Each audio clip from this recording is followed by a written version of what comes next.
You starting hella late on the show.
Hello, everyone. Good morning to most, good afternoon to others, and good evening to those across the pond. I'm Jason Miles, your host for another episode of This is Revolution Podcast. I apologize for our tardiness. It's my fault. We're having some technical issues in the background. Had to get those all resolved because once we brought the guest in, we wanted a nice, smooth transition, as I am very excited about the show today. But first, if you're new to the channel, please like, subscribe, and if you like what you see, make sure to hit the notifications bell as we're constantly adding new episodes. You can watch the second installment of Revolutionary Reckoning this Thursday. We'll debut our new intro to the show that our background super producer Quinn put together. So I'm excited for that. Thank you, Quinn, for putting together these great new intro and outros. They're really awesome. Also, this past Wednesday, we had another episode of Gaming Materialists, a leftist discussion of tabletop gaming. They launched their new look and lineup that they'll be doing with the show. That's the third Wednesday of every month. Also, if you guys are fans of the Call-In app, I was a guest on Marcus and Karthik's Revolutionary Tracks, where we discussed my upcoming Woodstock 99 essay that will be out in Sublation magazine this Monday. I should not forget to mention that this Wednesday will be our most popular of the TIR Presents shows, the Mau Mau Hour with Pascal Robert. If you want to view it live and call in and comment, talk to Pascal. Tell him how you really feel. There's only one way. Become a patron. Not only will you be able to talk to Pascal, but you'll have unlimited access to the champagne room and movie night, which sadly I wasn't able to do for my birthday because my equipment didn't work.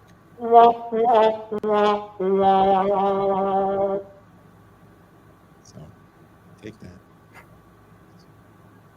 But for as little as $3 a month, you can be part of the TIR patron family.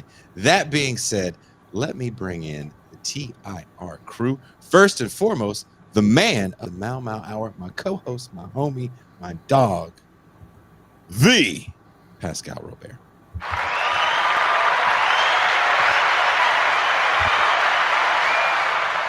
Peace and greetings to the audience. Peace and greetings to the chat. Peace and greetings, Jason Miles. Happy birthday to you. Happy birthday to you. Happy birthday. Happy Get it? birthday. What? Happy birthday. Happy birthday. Well, I should right. get up so you guys can see the little ass shorts I'm wearing and pop my butt. No, that's not the hot look for summer. Okay, well, I would fit in with a lot of my neighbors. Little do you know. Also coming all the way live from one of the darkest parts of America, that would be the DC area. Only second to Baltimore. Chocolate City's resident mayor. He's the mayor of Chocolate City. I'm going to say that because his hair is fabulous. Once again, I have to let him know that I hate him and I hate his family for having good hairy-ass genes. Jamaican son of a bitch. Please welcome Marcus of the Left Flank Vets. Hello. Look at him. Oh, so man. What's up? What's going on? When you're beautiful. Good morning. Good morning. Yes. As I sip from my coffee that I'm sure somebody spit in the heart of the empire. If he looked like me, he did. Fucking pretty motherfucker. Spitting in your shit like Nino Brown. Man, I need to watch that again. Yes, Marcus. You are the Christopher Williams of this show. The 30th anniversary this year of Christopher Williams passing? Of New Jack City. I was like, do we celebrate Christopher Williams? It was the 30th anniversary of him fucking up Halle Berry. Did he die? He didn't die, did he? No, he's alive. He's alive. Oh, okay. Remember when he married Halle Berry? He wasn't the one that married Halle Berry. Stop it. Yeah. Or no, he dated her and he apparently hit her. Well, you know who they blame. They said that Wesley's the one who caused her to be deaf in one ear. I thought it was David Justice. Justice caught up. Justice was married to her. Yeah, but I thought he was the one that was like, allegedly. You don't listen. Allegedly. The word allegedly. I'm not trying to start any rumors, any liability. No. I did I ever tell you about the time Halle Berry got at my younger brother in San Francisco? She was trying to mack you. He called me up because I didn't believe him. I was like, bullshit, pictures or it didn't happen. And he called up and he showed me a picture and I was like, oh my God, I think it's time for you to leave your wife and just cheat with 50-year-old Halle Berry. Like, you have a pass. Yeah. Dr. Claus said Christopher Williams and David Justice both denied those claims. In fact, it was Justice who implied Wesley Snipes. Wow. Y'all just need to leave Halle alone. Speaking of Halle Berry, our resident Halle Berry, if she was from Brooklyn, the headless voice of reason, M. Tucson. Hello, everyone. I call my brother son because he shine like one. Oh, very New York. MT, I want to first of all say thank you so much. You sent me like the sweetest birthday gift. I never get to open anything, and so I got to like open all this fun stuff you got. So thank you so much. I really appreciate that. I got your birthday gift too, man. You did. I'm not going to say what you got, but you told me you didn't get him anything. You I put a lot of thought into it. Pascal was the first person to call me, so yes, thank you very much. Marcus didn't call me. You know why Marcus didn't call me? You want to know why? You want to know why Marcus didn't call me? Because he doesn't have Facebook. That's everybody's birthday count. Like, did you call me on my birthday? Do you know when my birthday? You know why I didn't call you? Not on Facebook. Not on Facebook. You don't need to know. That's just one piece of information you can add to another. Because you are find where I live. Lord, and you didn't go to the normal birthing. That is the real reason, isn't it, Marcus? Wait, what's that? Because you're a dark Sith Lord who did not go through the normal birthing process. Marcus doesn't have a belly button. As me, Darth Vader, Kim Jong-un, we're all the same. We're all the same. That's why Marcus is so smiley, because he's not on social media. Because I don't have to poop. We have to be honest about that. That's really why he's a happy camper. Also, I think I'll have the official announcement because we'll have the flyer will be up. But we're doing a TIR live show in LA October 23rd. All right. Will Pascal be there? We have to see. Wow, I'm We may putting you have- on the spot. Pascal will be there. It'll be me in a Pascal suit. Whoa. This is Revolution in conjunction with Give Them an Argument. So we're going to have special guests, some fun topics. I'm excited for it. Musical guests, T.I. No, T.I. will not be there, but it would be funny if T.I. was there. T.I. is not in the Just budget. walking around. IT isn't even the budget. Maybe we can get another member of Tiny's group, Escape. I like Escape. You would like Escape. Shut up. I like Candy. We don't know who the artist is, but Suge Knight will be the promoter. So Suge Knight. I feel like Suge Knight's the promoter as we're negotiating with this fucking venue. This is how much you take, punk. Nothing, Phil.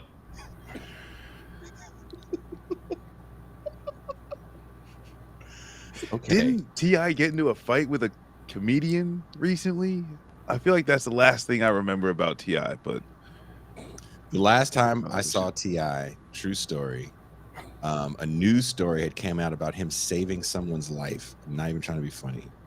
And later that day, as I was walking out of the Fox Theater in Atlanta on tour with Yo Gabba, I bumped into T.I. and his family, and they didn't have tickets to come to see the second show. I think we did 2 or 3 shows that day. And as I was walking out, I saw T.I. and I was like, holy shit, it's T.I. And he's not a very tall man. And his whole family was like little people. And I was like, oh shit, hold on, let me get you in. And I ran into one of the tour promoters and I said, hey dude, T.I.'s outside with his family, man. Can I get some passes to get him in? And he goes, yeah, sure. Give him a backstage pass. We can get him backstage. I get pass, give the T.I. I escort him and his family in, get him some good seats and stuff. And then the promoter dude looks at me and he goes, oh man, is he in? I was like, yeah, he's in. That's him. He goes, who's T.I.? Yeah. By the way, who the fuck is T.I.? Yeah. rappers. I met Kim Fields that day. She was there. I feel like this might be actually a perfect intro into the story or into the interview, I think that's because true. you can just walk in somewhere and say, yeah, Didn't those this is people Little do that Revy in the right White here, House? right? And it's like I just point to Jason Miles and he's got tattoos and it's like, oh yeah, Little Revy. Oh, Little Revy. We should give him free shit. Yes. This is Little Revy. You know who else did that? Paul Stanley did that in LA. Paul Stanley literally walked up to the people in LA and went, if you Nice. don't know who Paul Stanley is, he's the lead singer of Kiss. He went, come on. Not the one with the tongue. Not the one with the tongue. No. That's Gene Paul Stanley Simmons. It's Gene Simmons. Paul Stanley is a lot nicer than Gene Simmons, but I did think that was the funniest thing ever when he went, hey, I want to be able to do that. Marcus, that's what I'm going to be able to do at every Barnes & Noble across America, every coffee shop, every boutique coffee shop in America. I want to be able to walk in and go, hey, For the audio listeners. Light let them foam. know. Yeah, exactly. light foam on that. Hey. Hey. But several of you might find today's guest and topic a bit mysterious, since the story of Laura Albert and JT LeRoy seem almost lost in history. Show business is filled with aspirational characters who attempt to achieve fame and fortune by faking it until they make it. But where does this wishful thinking end and full-on hoax begin? Today we're going to be speaking with Marjorie Strum. I've been saying her name Sturm. wrong. How is that hard? Sturm. I was saying it wrong when I met her, because my eyes flip-flopped. The flim-flammed. And I was calling her Strum. And then Gene wrote it Strum originally. And it's like Sturm. Sturm. Jason's like, I'm just a small bean with a learning disability. It's hard for me to say names. The letters moved. I swear they moved. How the hell you get the Beans Bud Franks? God. Longtime community advocate in the San Francisco Bay Area and documentary filmmaker and film teacher is coming on to tell us about her documentary she made about the fascinating tale of JT LeRoy and the literary hoax that fooled not just the literary community, but all of show business for almost 10 years. Please welcome, coming all the way live from my former home, San Francisco, California, Marjorie Strum.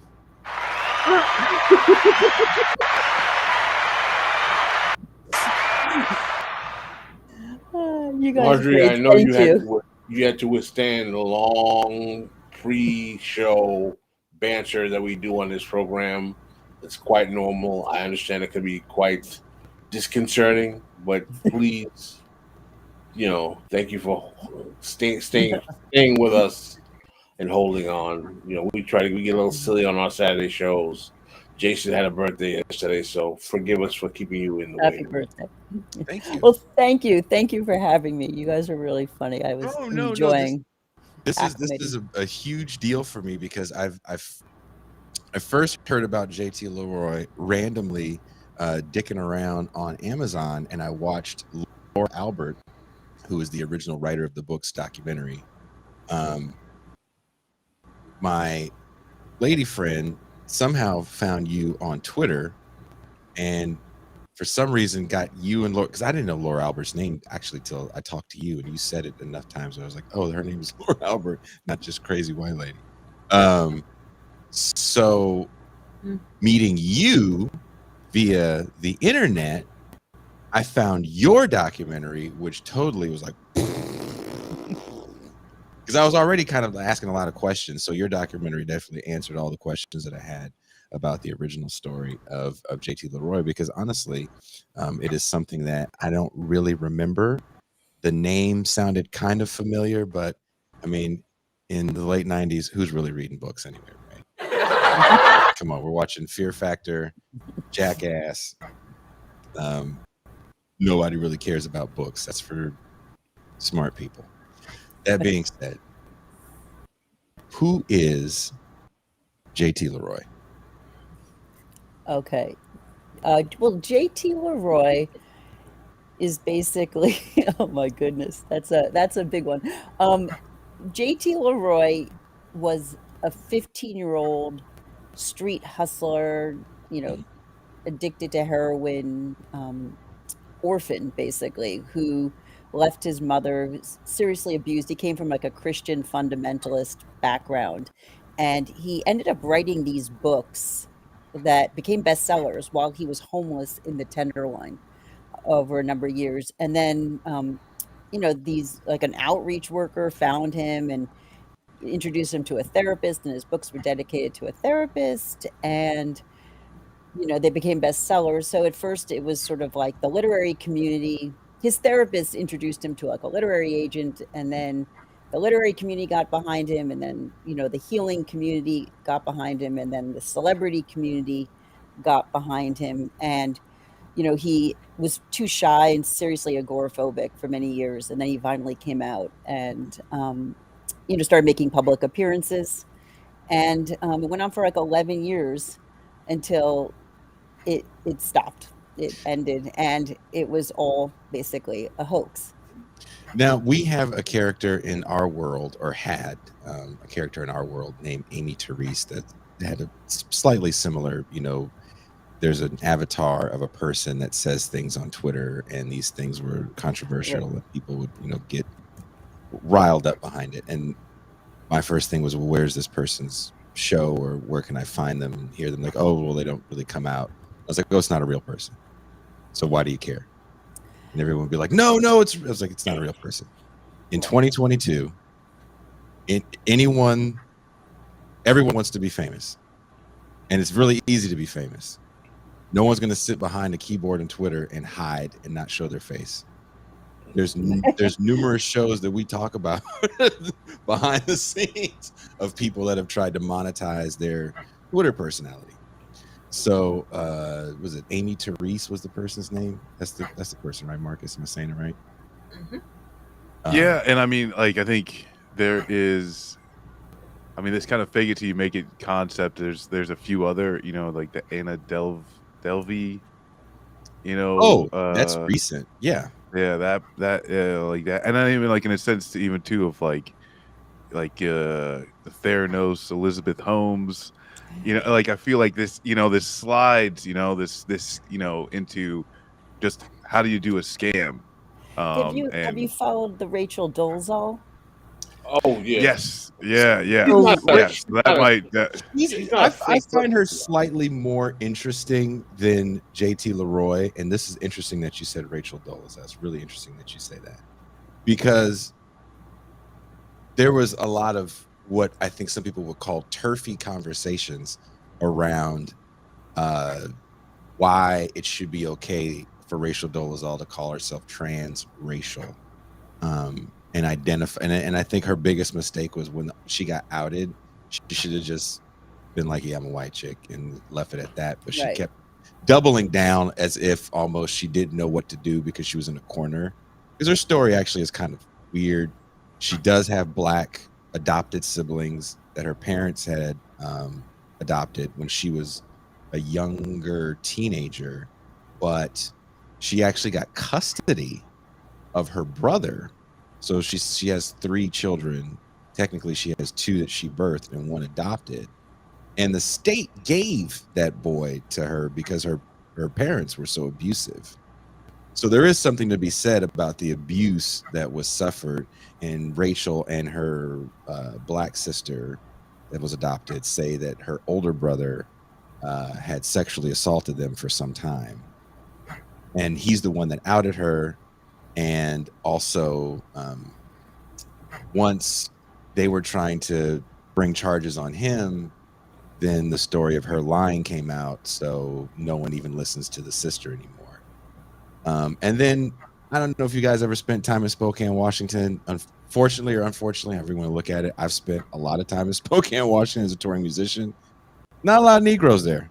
We coming for you, nigga.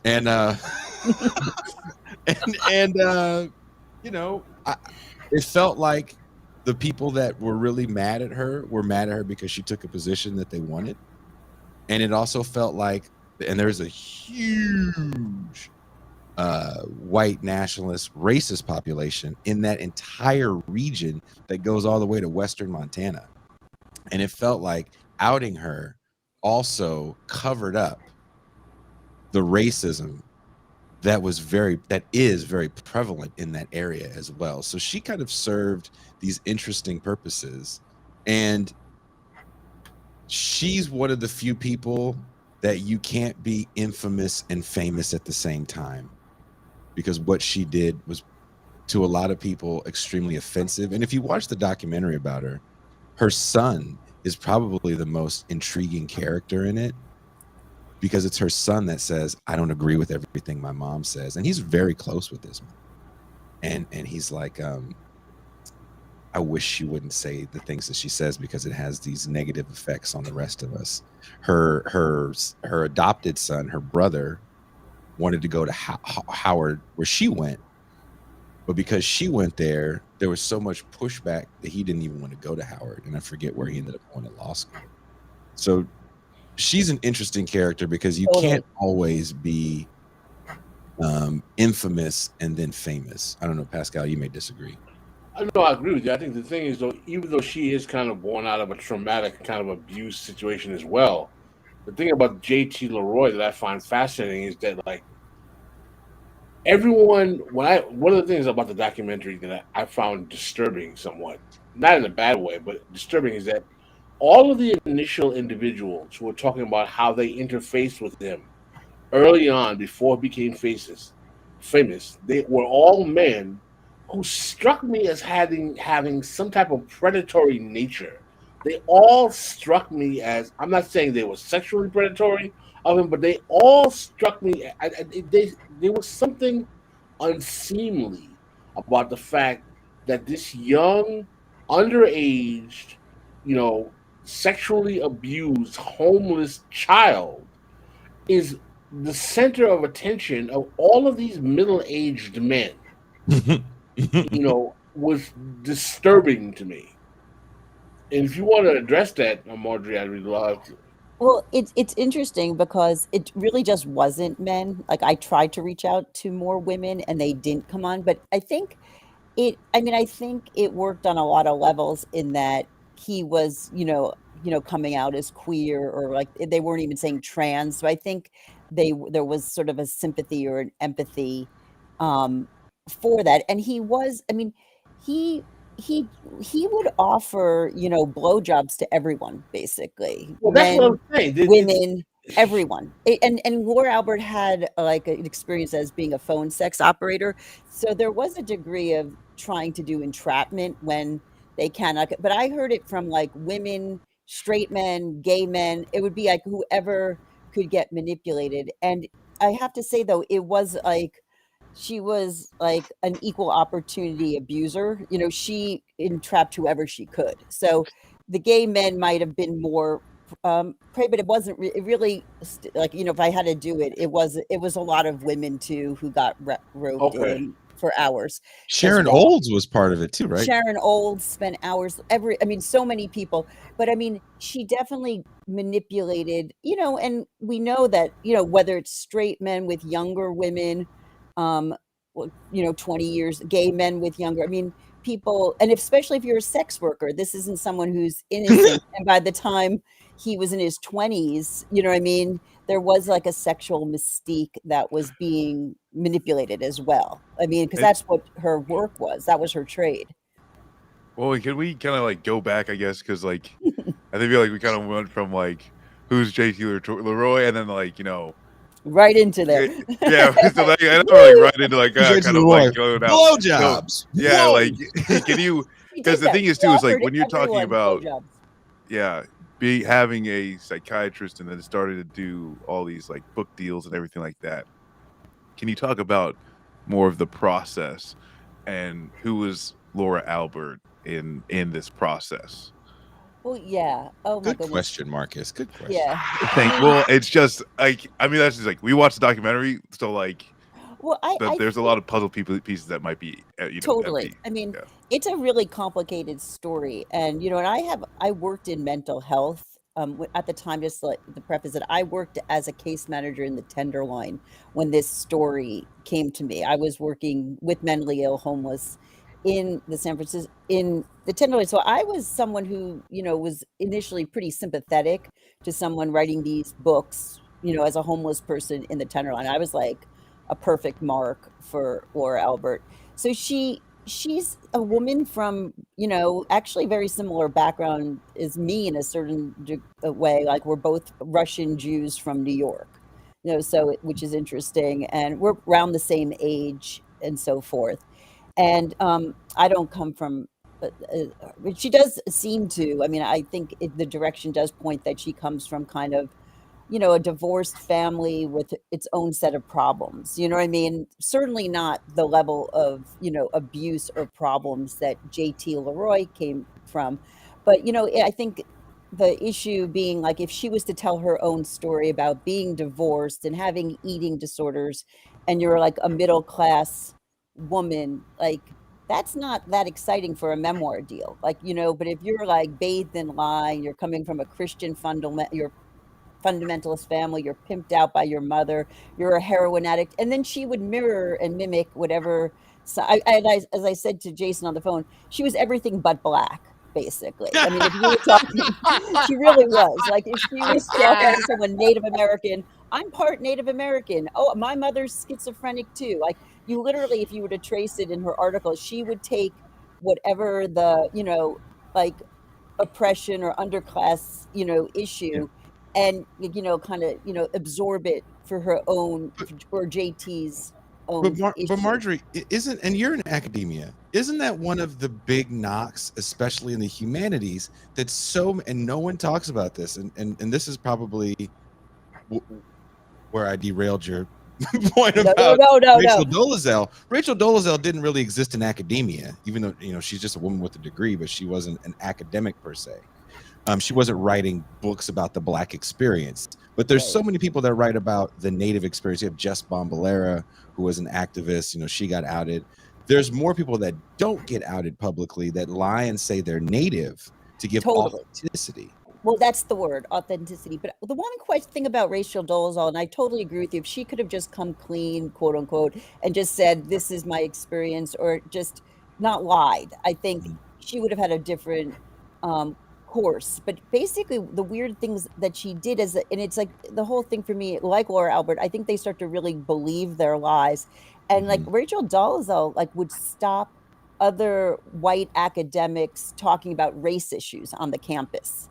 So that's like nervy. You know what I mean? Like if you're another like white academic who, is an ally or sympathetic and wants to talk about something, she prevented that. And and quite honestly, I'm not really in academia. I'm really more of a hands-on production person, so I think you guys are even over my head with your discussions sometimes, to be perfectly honest. We'll take it. But yeah, but I'm but I think that's with Laura Albert, she did the same kind of doubling down when JT was, outed by Stephen Beachy. She just she rounded up supporters and their reputations to defend, like, I met JT has existed, she didn't let go. And I mean, and is that that's part of the pathology, or that's like sociopathy? I mean, whatever you want to label it, it didn't do her any favors, because she either believed her lies so much, which I think we do. I mean, I think it's like a defense mechanism. We believe our lies, and she doubled down, and it just made it even harder and harder. And she never really took responsibility. I mean, later on with that documentary, that director convinced her for public relations, you need to apologize. You need to say no, I can't exploit and manipulate everyone I come in contact with. That's not okay. But she really just wasn't there for the longest time. She just, and it's part of a pathology of whatever we want to call malignant narcissism, extreme sociopathy, whatever it is. It's it's about them. And that's the overlapping thing with our culture at large, right? That's the culture of the self, and everything. And when I would interview people, would be like, well, she was nice to me. And I'm like, well, what about the fact that she frauded people, exploited people, did this, that, or the next thing? And it's like, well, she was nice to me. So we really do live in this culture of just individual, an individually based culture. So, and so people were like, go girl, go Laura, and it was almost kind of repackaged as a feminist thing. Oh yeah, and that definitely dovetail into the trans community as well. In rewatching your documentary the other night, I actually saw a friend of mine in it. Oh, when she was doing the photo shoot with Stephen Jenkins from Third Eye Blind. I used to live in Third Eye Blind's room, so I wow with a few of the guys, not Stephen Jenkins. So my buddy was in there, and I wanted to call him up. I was very tempted to call him up and be like, "Hey, did Stephen fuck that dude?" Well, those bed scenes are just so. Oh man, so strange. Just so weird. Oh, so he's straight. That's another person though, Pascal, that got he was a straight guy who really got. He was saying that JT was his best friend, Stephen Jenkins. Yeah, his best friend who doesn't exist, who is a completely different identity.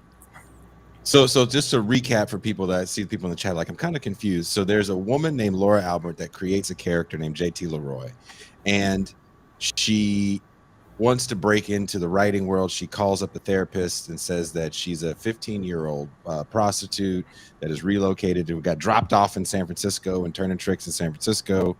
And the doctor says you should write down your experiences. She starts writing down her experiences. And then I'll just jump in, because we didn't even bring in the fact, and just to make it why it's not a pseudonym and where it's going a step further, she then enlists her sister-in-law, or sister in spirit, because it's not legal, to act out the character in public, and sleep over Carrie Fisher's house, to go here, do book readings, you name it. This character who like is then so it's like basically she's taking that person and that person is walking around, like so JT LeRoy, like people like how why would you doubt, like how do you know I'm even Marjorie Strum? How do I know someone's Jason Miles? We just it's a way we take for granted that people introduce themselves to you. We assume they are who they are. So when I met JT LeRoy, this person in a wig who had this horrible upbringing, you've given a lot of rules to not do this, not do that, and you take for granted that this person actually is who they say they are. So that's something that just to throw out And there, because that's and what's and the, confusing. and what I find really fascinating, and we see it here in the world we live in, and we're also seeing it more, as Marcus was talking about, with people like Anna Delvey. It's the playing up of what you want to hear, right? So if you want to hear that I had a rough life because of my drug addicted mother and my inner city upbringing, I'm going to double down on my rough life and my Exactly. inner city upbringing. And what she does, Laura Albert, the person that's pretending to be this JT LeRoy character, which I find fascinating, is she somehow gets a hold of the writers, which is probably a little easier to do than people think. They're writers, they're not actors, people. Well, this I Um, guess, dude. Sorry, it's like where some of the people who are getting caught up in the fraud or the fake, Mhm. which like also too is like so like Laura Albert is is calling therapists as JT and then enlisting people to be JT physically in the real world. And then the therapist is then saying, "Hey, this is spicy and it should be on the page." And like I guess I don't know if we want to like kind of like what they do like the next, I guess, stage of like where do things start unraveling really, because that's even when things come out that this is that Laura Albert is or JT doesn't exist, you do have these people who are like, hell yeah, girl boss fraud is good, this is fine, and but yeah, I guess where does the story go from there? And yeah, how does Laura and also too like the other people who are like literally helping be JT, you know? Oh, you mean how to well they I mean, I think what's fascinating to me is that like Savannah Canute made her own had wrote her own book and has her own movie with Laura Dern in it, and Stewart, the other Kristen Stewart, right, in it. yeah, And I mentioned to Jason, like in other countries, if you were to do what they did, you could go to jail. But in our country, you get a book deal and a movie. And basically, like she writes about, and Laura writes about, that they, with the whole part with Ozzy Argento, that's rape by deception. That's against the law. You know what I mean? To pretend to be someone else. Like it started actually with sometimes the FBI infiltrating leftist groups, as police, like, as activists. And that's, you can't just pretend to be someone and, have a different identity and have sexual relations. It's called rape by deception. And, it's no one, you realize no one cares on some level because it happened to Ozzy Argento or celebrities. People aren't really sympathetic to, celebrities getting abused so much because it's sort of, and there was a kind of funny. there was an aspect of this, and we talked about this on the phone call, which I found kind of fascinating. Again, your documentary, if you watch them in succession, if you watch Laura Albert's documentary, you're going to have questions because it's non-linear. It jumps all around to tell her story And of she's not a reliable narrator. I mean, it's like oh talking to Trump about what's going on. It's like she shouldn't be a source. And that's the thing I found, is that everyone after this, to answer your question, Marcus, came to her as a source on this story. And it's like ridiculous. And that's when I first realized this, like, holy cow, like everyone's looking to her to explain this. And she's just going to twist this and use the mystique as much as she could for herself, and that's what she did, as much as she possibly could. and what I found fascinating is the fact that when you brought up the Ozzy Argento story, it's very different because Laura Albert tells a story of Ozzy Argento kind of being just a Hollywood piece of crap that would do anything to get a movie made and rights to a deal. That may be true because I feel like a lot of characters in this were lomping onto this person, because once the JT LeRoy character was put on a certain pedestal, literary pedestal of being the next important voice, all these artists that are trying to hang on to fame, because also a lot of these guys are coming into the tail end, they're coming out with on the tail end of grunge, and grunge is supposed to be this important music, and these are supposed to be important people that have a lot to say. We're also coming off of the 92 election of Bill Clinton, where all these people were saying important things in this very apolitical era. So to be political is to write a story about a 15-year-old prostitute getting raped to smithereens in a truck stop in 1993, 94, 95. And so these guys clamoring onto this in any capacity is giving them the validity of what they've always wanted. Now I'm a character in a Warhol story. Now I'm Lou Reed. I'm this deep, brooding individual, even though I'm just, singing the same old songs and doing the same old. I really want to play off of that, because that's something that really is important. And I'm glad that Jason touched on that, because one of the things that I found frustrating with the documentary is watching all of these notable celebrities who are so sucked into this and trying to use it to garner their own type of intellectual credibility, if you will. As I'm I'm a literary fly on the wall. I've read JT. I was so moved. Oh my God. The listen to this. So the state, the word craft and the wordplay is so incredible, and it was just so fake.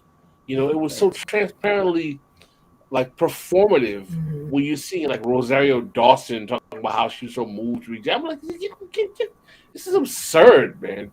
And And that's totally. And that's where what her does it brilliance was. say? What does it say about celebrity culture and its need? Like, people use a term that was often used, particularly in the New Yorker article that Jason uh, sent, was Warholian.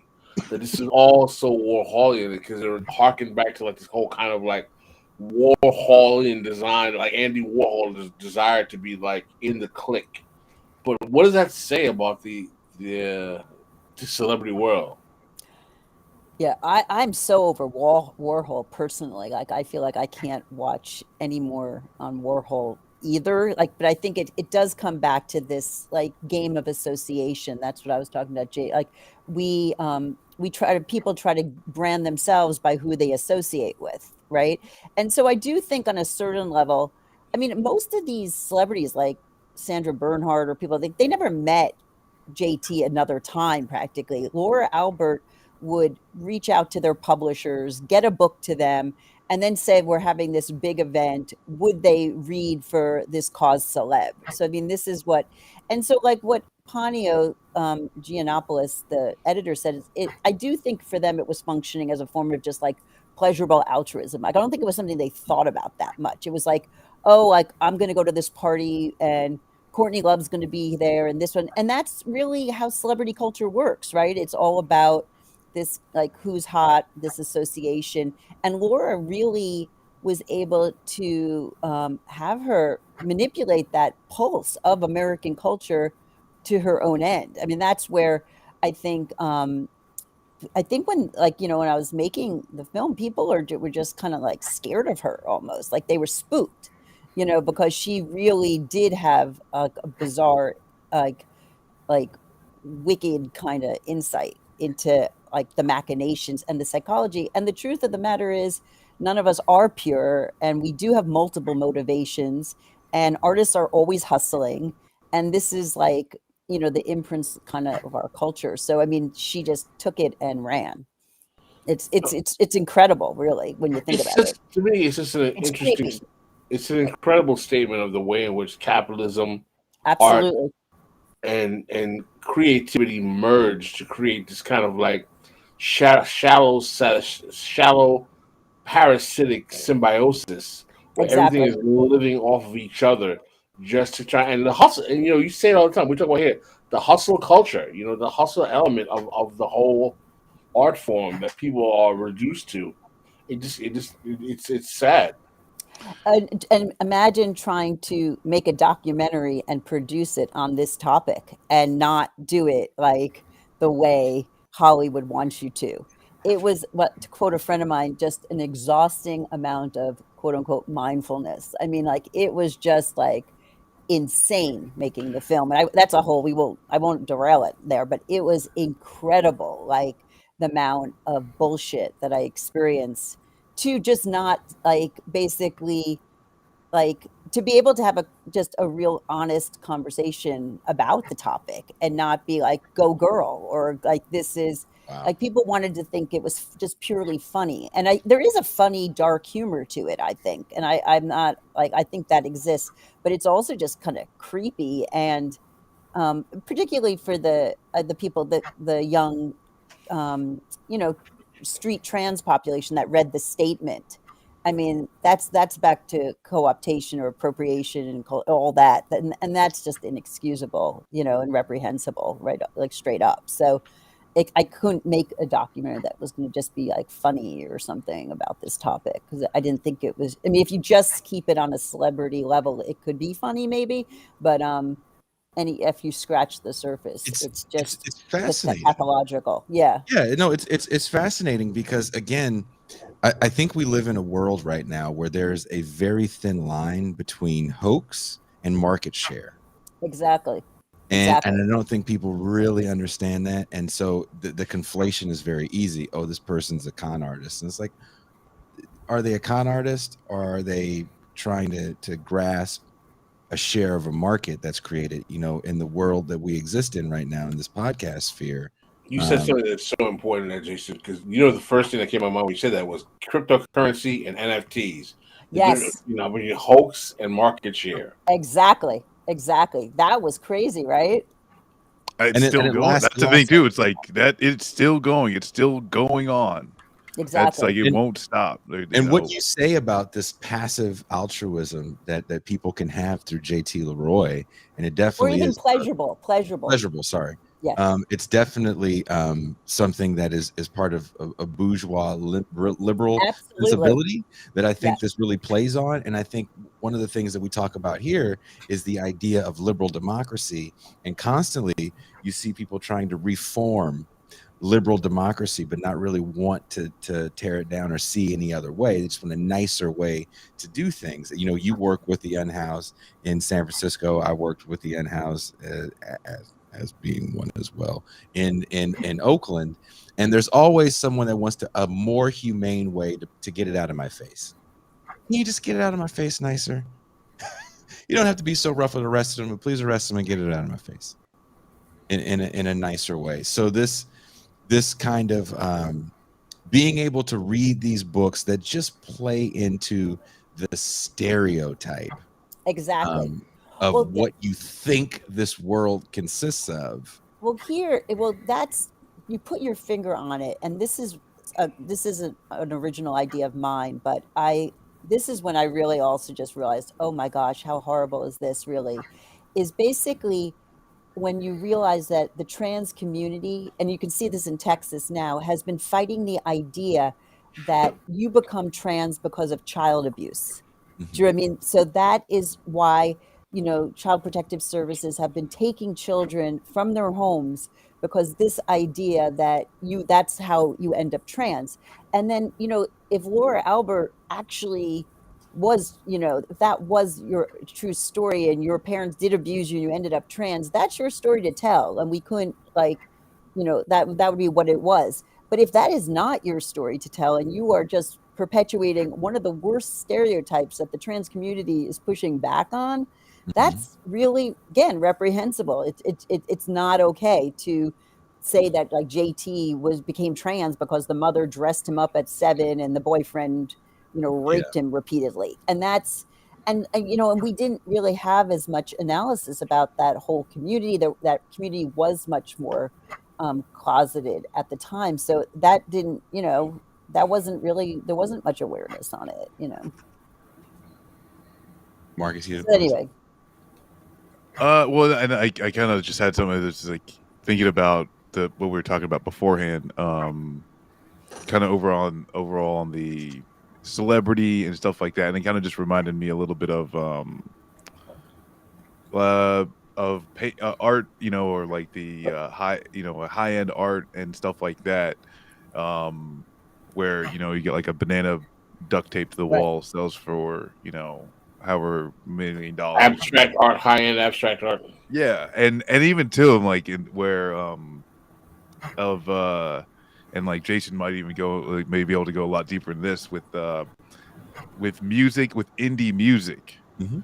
And what does indie mean, and it's like, oh, like like all the indie artists like have parents who are producers or major record label like Right. execs and stuff like that. So it's like this whole like facade, like kayfabe and like where like all of these other things that kind of like play into this whole, I guess, this specific story just working. And I think like that's what you had said before we'd started, is like there are so many levels to kind of just dissect this thing that was the story of JT and what Laura did. So yeah, I don't know. I mean, No, yeah, I mean, I was look, just like thinking Marcus, about like the I've high art and stuff like that of like, hey, yeah, this is all just like, it's all just BS, and there's no real analysis of and especially too in JT's case of like the writing itself, and that's where you get to of like, where's the analysis on how this is art, like why is this beautiful, what like why, and like Well, what does it mean when other people can do the same thing easily? I've got duct tape, I've got bananas, I'm not rich.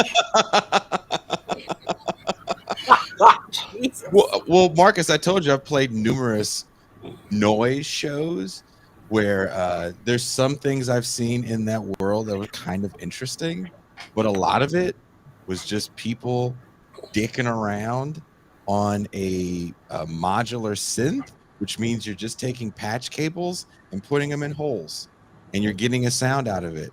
And I'm watching people sit down Indian style in a room going, oh, this is so cool. And I'm like, well, you can do it too. There's no method to it. It's not, he doesn't know or she doesn't know what they're doing. They're just literally plugging these things in the holes, and someone told you it was important, ergo you think it's important.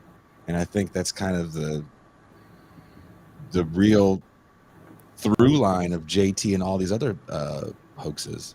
Well, I was going to say, Marcus, on that note, too, what you said, like when her film came out, it premiered at Sundance, that markets itself as an independent, film, it's where you can premiere your film for independent films. And this is produced by A&E and Vice. And like, what does independent film mean when Sundance is promoting independent films that are, produced by large corporations? Like, and it was also put in a selection of women, like notable women's films. And I forget, it was like these documentaries on these like amazing women, and then this was in that same category. And I just had my stomach just completely was like, this is crazy, like this is nuts. But Yeah. Well, and that's just like in some of the others has like, so no one checked, and which is like a fantastic question. right, Which there was I'm no going fact checking, no fact checking. Well, and I want to kind of respond to with another question of like, what does checking mean when they've got yellow cake, they've got WMDs, and no one checked, Well, or no one bothers to well, speak, that's actually, well, that's the thing. Well, basically, like that works on a lot. Well, I mean, the books, whether they're good or not, I mean, that's why I left it open-handed. Like, if people want to read a book and they enjoy the books, like I could care less. Like, read a book, like read everything. You know what I mean? Like, I'm all for reading, but like the reality is the whole memoir industry doesn't have fact checkers. You know what I mean? Like, and now they do a little bit, because now that I forget all the names, I could rattle them at one point, but we had the person in gangs in LA who actually, their family outed her in one day. You know what I mean? Like, they saw her in the New York Times,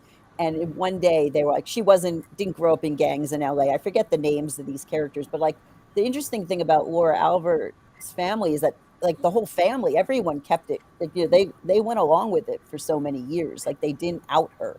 too. Like people who could have outed her didn't. But the books, so if the books are good or whatever, there is, but then the journalists, it wasn't until Stephen Beachy really did the hard work. And when Stephen Beachy from the New York Magazine, I spoke with him, I felt like, okay, Laura Albert wrote the books, but JT LeRoy has to exist. I mean, I met him in person. I spoke to the doctors where he went through the clinic. Like, Wow. how could this not add up? And he had to he asked me so many questions. I was like, you're right, you're right, you're right. Like it was just an overview. There is parent, like she used patient confidentiality, to her advantage. I mean, she really, she's an intelligent woman who figured out this. It's almost like the Bernie Madoff of like the literary hoaxes. I mean, it's really went on and on. But when we think about like authenticity, because I think again that's another through line, a theme of this whole thing we're talking about here is authenticity. Pascal, let's think about hip hop. 50 Cent. 50 Cent, all his marketing isn't the greatest producers in hip hop have made maybe the greatest record ever that has destroyed hip hop by having the gunshot be the snare. Like, how black can it get? But what is 50 Cent's story for that second album that is so big? It's not the 8 singles that come from it. It's he got shot 9 times. Following the 50 Cent model, you then get an era of backstory rappers. Everybody has to have a backstory. What was Run DMC's backstory? These guys were rapping about going to college. They were literally rapping about going to university. So all of a sudden, not to say that one is better than the other, but it's just this change of I need authenticity. Ice Cube was bused to schools in the Valley. He doesn't talk about going to school with all these white kids, didn't know about all the drugs they did. Like that's not lyrics that he talks about, right? Well, that's This authenticity is needed in hip hop to the point where when we talk about kayfabe playing out, what I want people to understand when I talk about kayfabe playing out is the fact that you start to be a true believer in it and live it. Now you have these young men. Sadly, I get too many DJ Vlad emails, and I won't tell you why I get DJ Vlad emails. It's a whole other show. But rappers dying. They're not famous. This isn't Pac and Biggie because, again, terrestrial radio, MTV, all that's gone. But still, these young men are dying over authenticity. They're going to prison now over authenticity. The district attorney in Atlanta said, I am looking at RICO charges for rappers because of authenticity. And that's what this woman sold.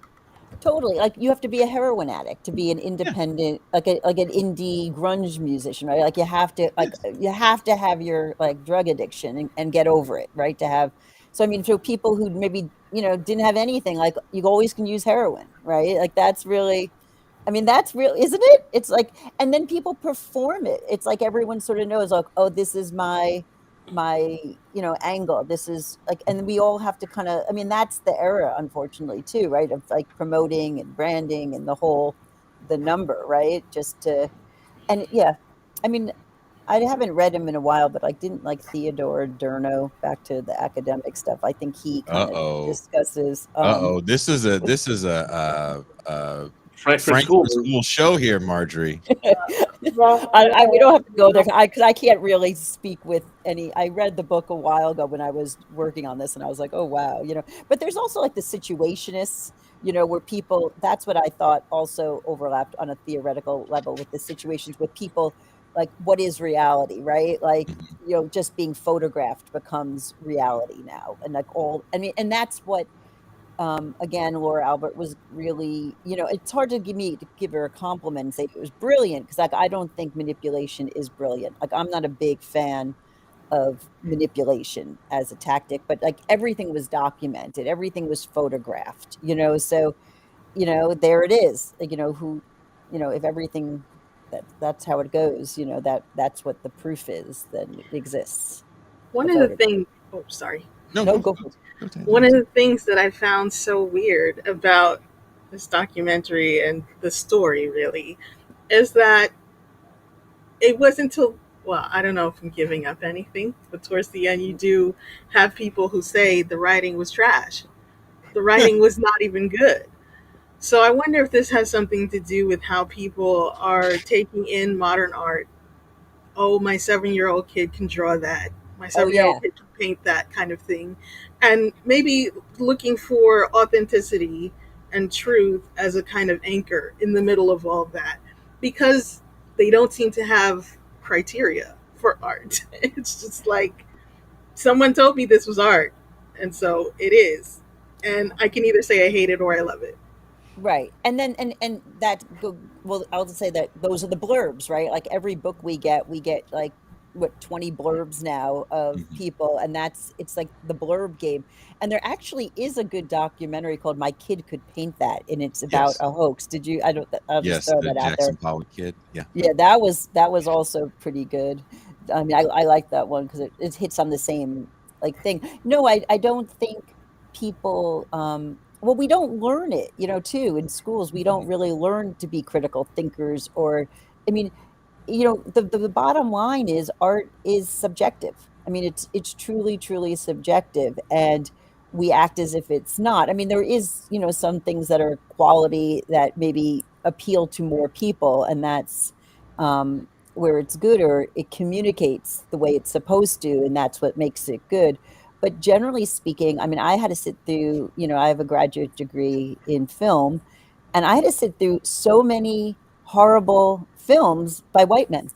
I mean, I just sat through like, and I feel like it damaged me. I literally think it psychologically fucking damaged me and my psyche.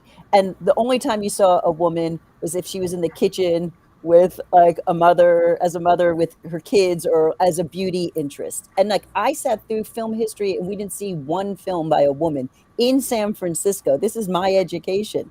Film history, and then I think we had like maybe 1 year, and I still I have to stop when we like show Birth of the Nation with Griffith, like, and just explain this is a racist film. I mean, like, this is not like I'm not even talking. It's like long time ago. This is my education, so that's where it's creepy, It's yeah, the whole right?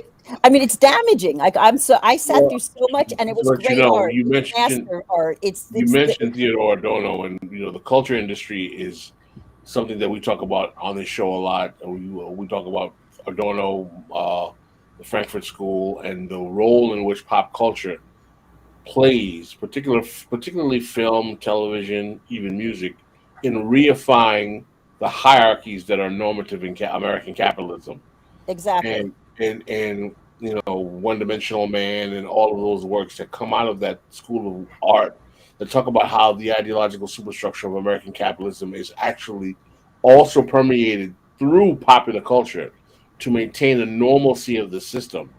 And I think it's a very important analysis. And you see that in this stale, kind of monochromatic notion of what is film and what is art that you were talking about. You studied in film school, where everyone, this whole kind of like dramatic renderings of like American normative masculinity and patriarchy, which are only created after World War II and the New Deal anyway, by the way, because it's not like the American family structure was this static thing that existed throughout time. It was changing with the political economy of the society as well. But because in the 50s everyone's buying this Ozzie and Harriet narrative of what family is, we buy into this kind of very stale kind of because it's very anti-communist, right? It's right. it's a That's very what I love too. anti-communist notion, and the suburbs have to be created.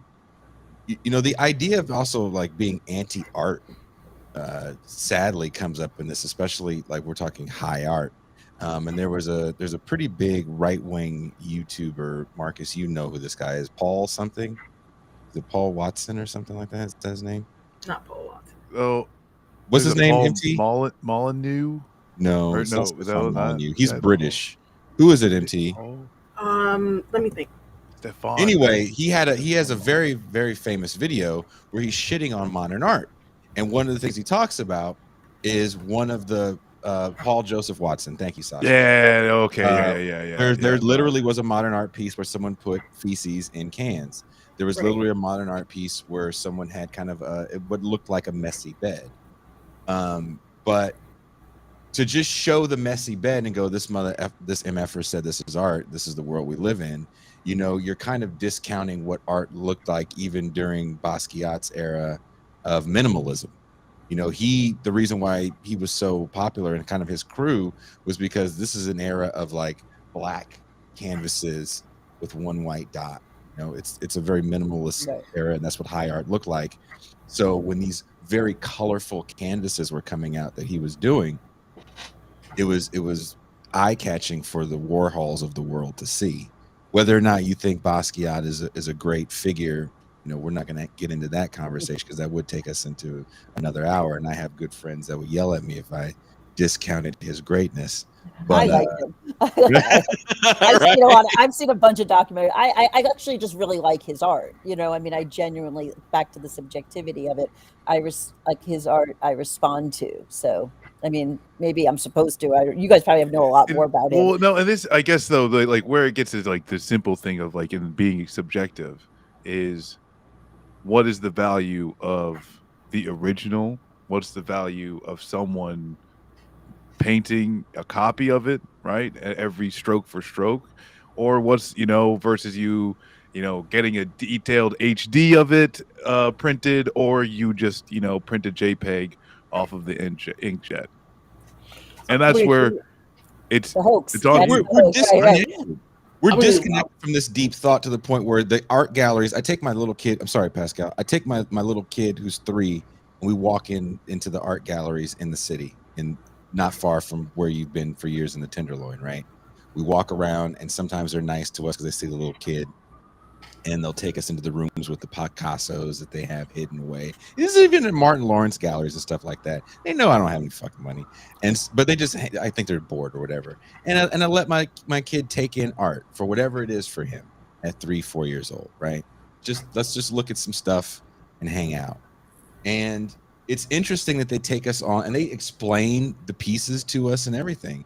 So he's getting this free art education from the art galleries. And we're so disconnected from this because they're telling me constantly that people come in and they have to remind them, please don't take pictures of that. Because people want to take a picture of it, to prove they were there. That's another problem we talked about, Marcus, on our Woodstock show. And then there are people in this world that take pictures of that shit and then get it printed and put it up in their house. Like, this it's so disposable. But why that's the thing, like, why not? Why not? You know, like, and that's, you want art to be disposable?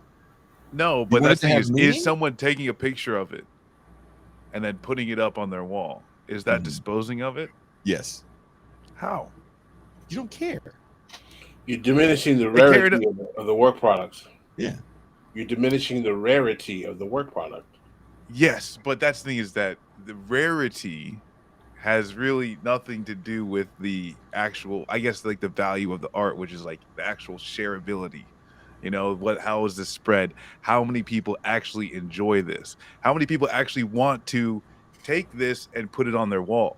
Because that's the thing is too, is like that person probably would like an original or, you know, a very detailed copy, but all they can get is seeing it one time and hopefully snapping a picture of it, or maybe just downloading it. No, look at it like music. That's like me. It's like, are they doing a selfie of it, or are they just taking a picture of the picture? Both, or the painting? But still, look at it like music. As music is becoming more ubiquitous, it has lost its value. No one cares. It's free. I don't care what you say. I don't even want to hear what you say. Why do you think the TikTokification of music is where people make money? Why do you think sound, if you want to make money in music, it's not about being an artist. It's about creating sound libraries and selling 5 hours of music to a motion picture company. That's where the money is made. I still get emails daily about, hey, we're looking for a song that sounds like a 50s version of this. We only need 30 seconds. That is really where the money is made.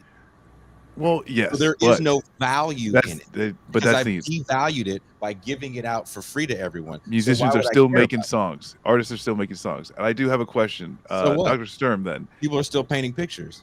Exactly, right? So how much is it devalued? If you're making a documentary, right? You really want to wait? Time out. Do you really want to say just because someone does it, it's devalued? Is that really what you want? It's not devalued because people do it. That's what you're saying. It exists, therefore it's not devalued. Do you really want to get into how revenues are different over the devaluation of music? We could Do you argue really want to some have of that the discussion right music now? about art, though. No, Yeah, I sound like a cranky old man. Your mom's a can cranky argue old man. you some sound of like it you is not art. you sound like a cranky old businessman. Because when you talk about revenues, you're not really talking about, at least, I don't think you're really talking about why would an artist create art versus maybe why would someone scam art? Why would someone do a fraud and fake art? And so I guess the question too of like devaluing. Well, Marcus, now you're Is- coming into a kind of existential question about concepts like copyright and trademark. Is there any value in having things like that? And, I mean, if you want to talk about from an anti-capitalist, Marxist kind of communist, socialist point of view, it's like, why are we copywriting or trademarking things that may be replicated and have value to other people? If we paid for it at one time, why do we have to trademark it and copyright it? That's a philosophical question that you can have if you want to have that question. But all I'm saying is that within the paradigms, there is an argument to be had that if we want to envision a new society in which we change these hierarchical value systems that we find to be damaging, that we maybe have to interrogate whether or not we believe in having a kind of trademark or copyright worldview on our productive capacity. That's an argument that's willing to be had. I mean, that was the But whole at the- fan fiction discussion that Stefan we were having the other day. But at the same time, you don't change that gear when you're already in a paradigm where people are create artistic work products, trying to live their lives, subsidizing their lives doing so, and people are not respecting their Because what capacity to Marcus do so. doesn't understand, Pascal, No, is easy, that easy. let easy, me hold easy. on. No, hold no, on, no. hold Because on, wait, no, hold I on. just don't. What I don't Marcus doesn't- appreciate hold on, what let me say Marcus this. does. Let me say this. What you don't understand is that first and foremost, the people that control how music comes out then controls how music ends up sounding. And there's a reason why we live in the jinglification, TikTok dance step era of music right now. Because that's where the money is. And if you don't understand that, then what are you really saying? That's extremely important, especially also when we talk about art. But taking a photo of a Picasso in an art gallery, I mean, those people, like, there's not, I mean, in that way, it's the kind of the inverse there, because it's like they're going to be making millions eventually from somebody on that painting. You know what I mean? And they're already part of the hype. So if someone wants to take a photo and put it up, I mean, that seems to me a little kind of, I mean, I think Marcus's point, I can see it with that point, you know, in that context. Like if someone takes a photo of the Picasso that's already selling for millions or something, it's different than the music in a sense. Do you see what I mean? Well, I mean, I have friends that are Jackson Street artists in New Orleans, and that's literally how they pay their rent. And when people go by and take a picture of their art and then they blow it up on their wall and don't pay them, that definitely affects their bottom line.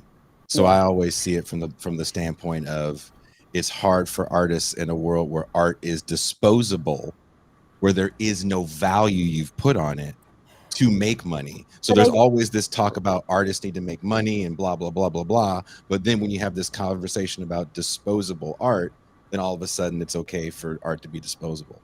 And the whole conversation would change, I mean, if the United States was actually to fund artists, you know, the way we do in Europe or Mexico. Canada. I mean, I think the country of Mexico funds more artists. Like my partner is a sound artist, and the people he plays with in Europe, you know, they go there, they're paid a monthly salary by the government. And in here, he has to work, you know, at the public library 20 hours a week in order for us to survive, you know what I mean? And it's just a shame that we, like, all of our art has to be forced into this capitalist model. Yeah, that's an alternative that I would like to have a conversation about than having to render a situation where the artist is dependent on the market to subsidize his lifestyle.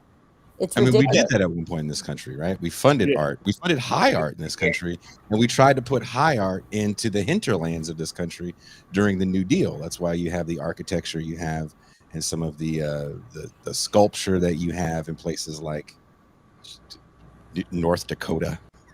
Did Marcus take off? Yeah, he's mad at me. Is he? Yeah, Oh, it's fine. It's fine. okay. In Canada, you can have your rap video partially paid for by the Canadian government. They'll Yeah. pay for your music tour.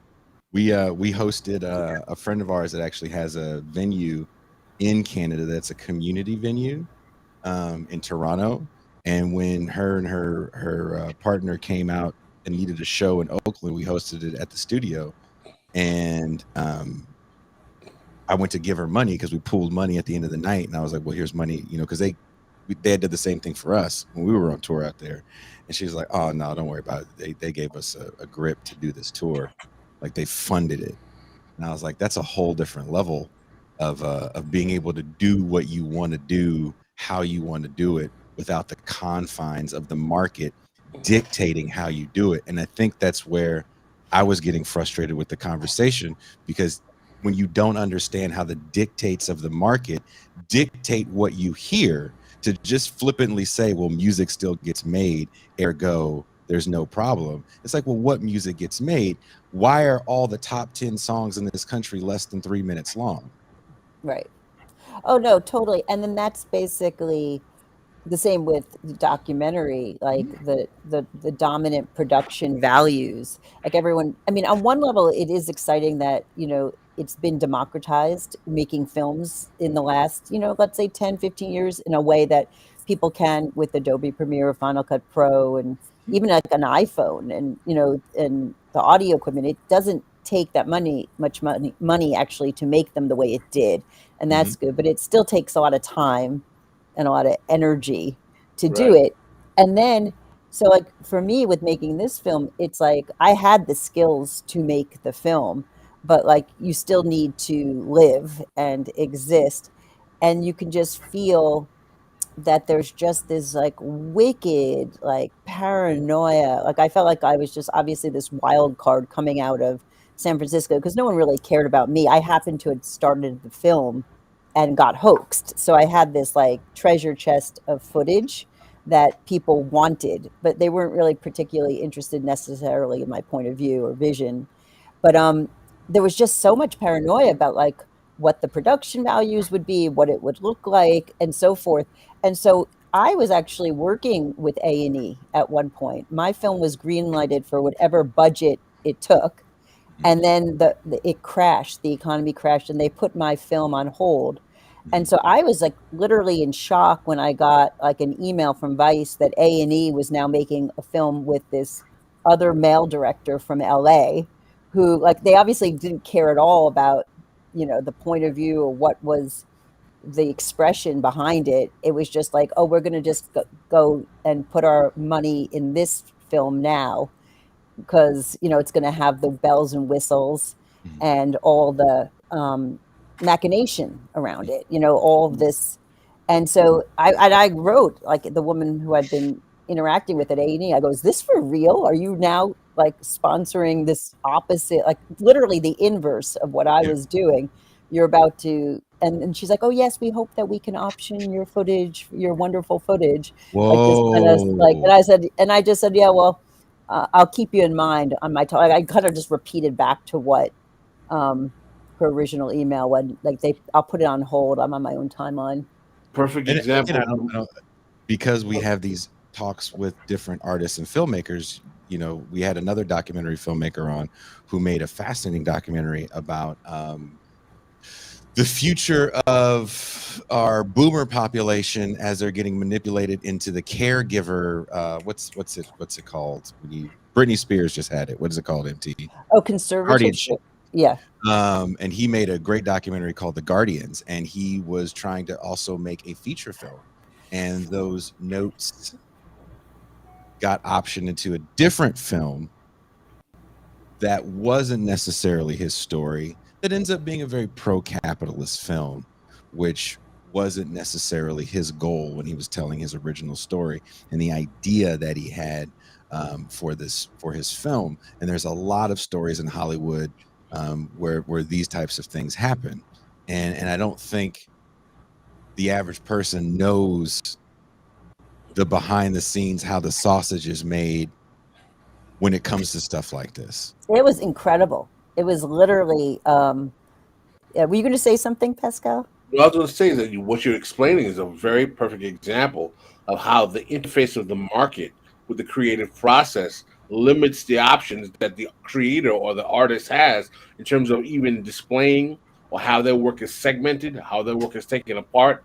And these are considerations that, again, for those of us who are trying to envision a new society, I think that we really have to broaden our horizons in terms of trying to discuss what does it look like to live in a world where capitalism is not the defining edict upon which creativity is actually directed, but we can have ways of alternatively subsidizing the creative process, where not only maybe not just government, but cooperative economic models or some type of paradigm where we don't have to depend on pure for-profit paradigms to subsidize creation.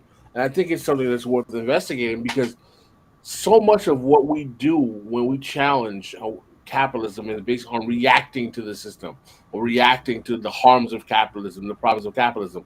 But so little of it is proactively about creating a model that is something that actually is workable, that we can find a way to actually change the existing paradigm, something feasible for people to actually live with and work with. And I think that it's something that we need to spend more time doing. Well, like the Patreon model actually is pretty good on that level, right? Like, yeah, but I agree. Like, but it's a lot of, it's a lot of work. You know what I mean? And that's where like, um, just a lot of discussions around healing and all this stuff that's very individualistic. It doesn't always take in mind like the sociopaths, the people who are willing to exploit or go over the edge for their own needs. I mean, that's what I feel like was my big, um, one of my big, I mean, I worked again with mental illness and the unhoused and so forth. And it was a really benign, nice group of people that I worked with. So when I went into trying to produce this film, I really wasn't prepared for the amount of just blatant self-servingness. Like people are so willing to just be what's best for me, like, and not thinking about, mutuality or what you're talking about. It's definitely not. And I mean, that was my, and that's why the film took me so long to make, basically, because I one thing after another, like that example was occurring. And it was really, I mean, and I needed to live too, and I had young kids, and it was the economy. So it's a hard one when you're offered a lot of money to be like, no, I'm not going to do this. I'm going to turn this down. And actually, but what's the point after a while? What's the point of working so hard to make something that doesn't communicate what you're trying to say, just for your name or your career? And that's what they're banking on. Like I'll give you another example. I shot the whole film. I hired an editor, and then this editor, I won't name him, but he's a big editor. He's worked with a major director, edited a lot of films, a lot more experience than me. He decides he wants to co-direct my film. This is after it's been greenlighted, and I hired him. He wants to co-direct it. And that's when I was like, no, you're not co-directing the film. I hired you as the editor. And he was like, well, I want to get into directing. And it's like, well, pick a topic, raise the money, shoot it, and, direct your film. But it was just so much. But that's when A&E dropped me first, because he was part of the package and he wanted to co-direct it, So that's when they first dropped it. Because, and I asked them straight, I go, has this happened to your male directors? Do you drop your male directors when their editors want to suddenly co-direct? And then they came back. That's what I'm saying. Then they came back to me, gave me 2 producers in LA. I met with them, flew there, blah, blah, blah.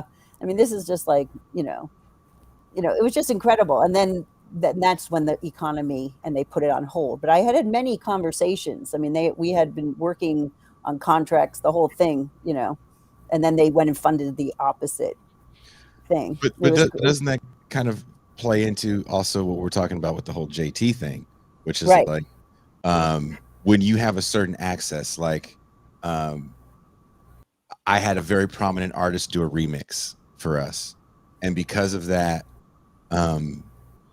deals were worked out with PR companies that had to review my album now because it featured this artist on there that they wouldn't have had before. That I wouldn't have had access to these large publications before had this person not been a part of it. Like that's part of the game that Oh, it seems like totally. Laura Albert kind of mastered, bringing it back to the JT LeRoy thing. Executive produced. Like every time you see executive produced on a documentary, that person might be doing nothing other than putting their name, like the blurb, executive produced. So it's a whole game of branding and association. And that's where like you can make your whole film, bring in a producer, and that's how you get into Sundance. Sundance, like the number that's a fraud. I mean, that Sundance is a fraud where the number of $25 or more fees they're taking, and how many of the films are getting in because of the sales agent and the producer. I mean, that's the statistics we need, and I would bet it's 95. I mean, the number of films that are being picked because they're just such great films that rose to the top. And they do this year after year after year after year, and it's because they're hosting parties, and that's the same thing. And then even the documentary, which whole documentary industry, which has got to be one of the most righteous and pure industries within capitalism, I would say. I mean, it's like a lot of geeky people. Their parties at all of the things are still being funded by HBO and A&E, and it's all the same thing. It's even Foundation World. It's the same thing like going on, and that's all going back to we don't have funding from our government. You know what I mean? This is where we're at.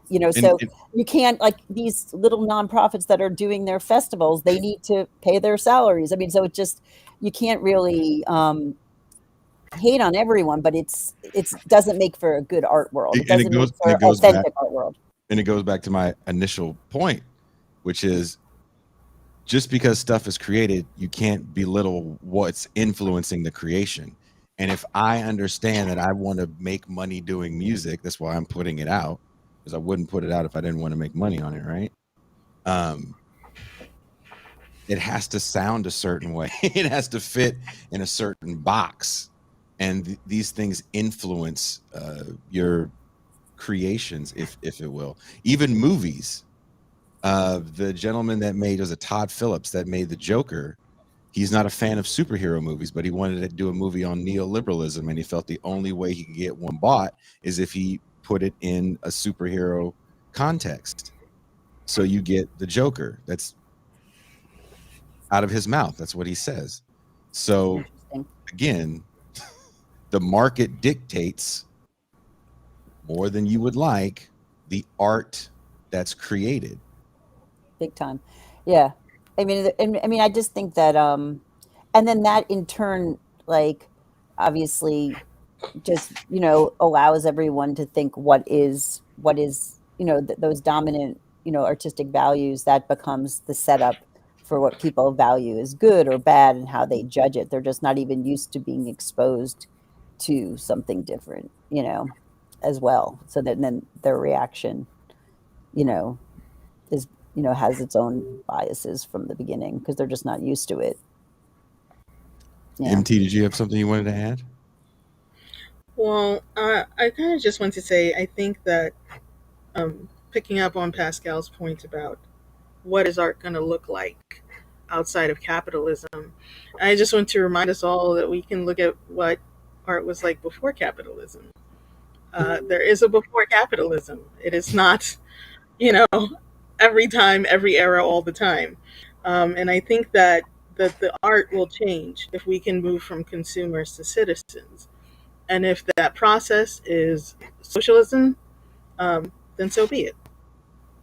We need to just make sure to have that as an aim and as a goal. People need to know what art is for.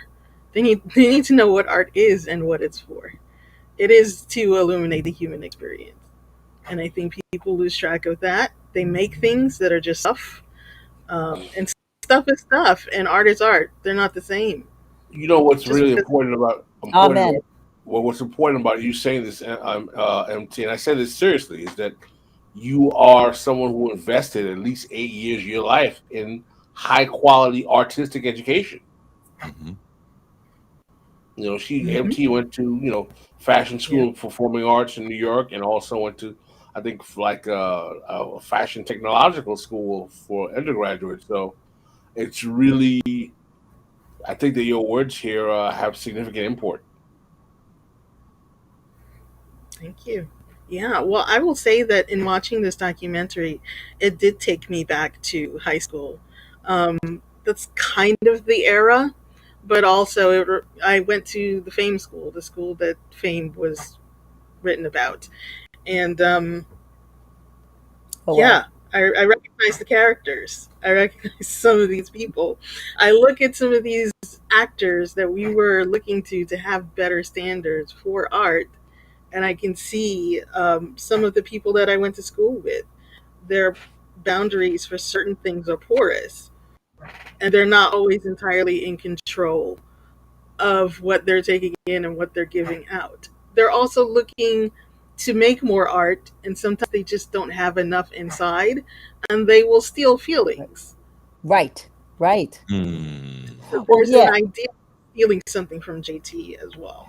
Well, and also, like, I mean, a lot of them did come from, like, even like Lou Reed or whoever, like, they were addicts. They had, and I think they wanted to get close to JT almost to kind of, restart their pain or just like remind themselves of that era to kind of juice off it. But you're right, they can steal feelings or just, try to get back at that original, like, thing that inspired them or so forth.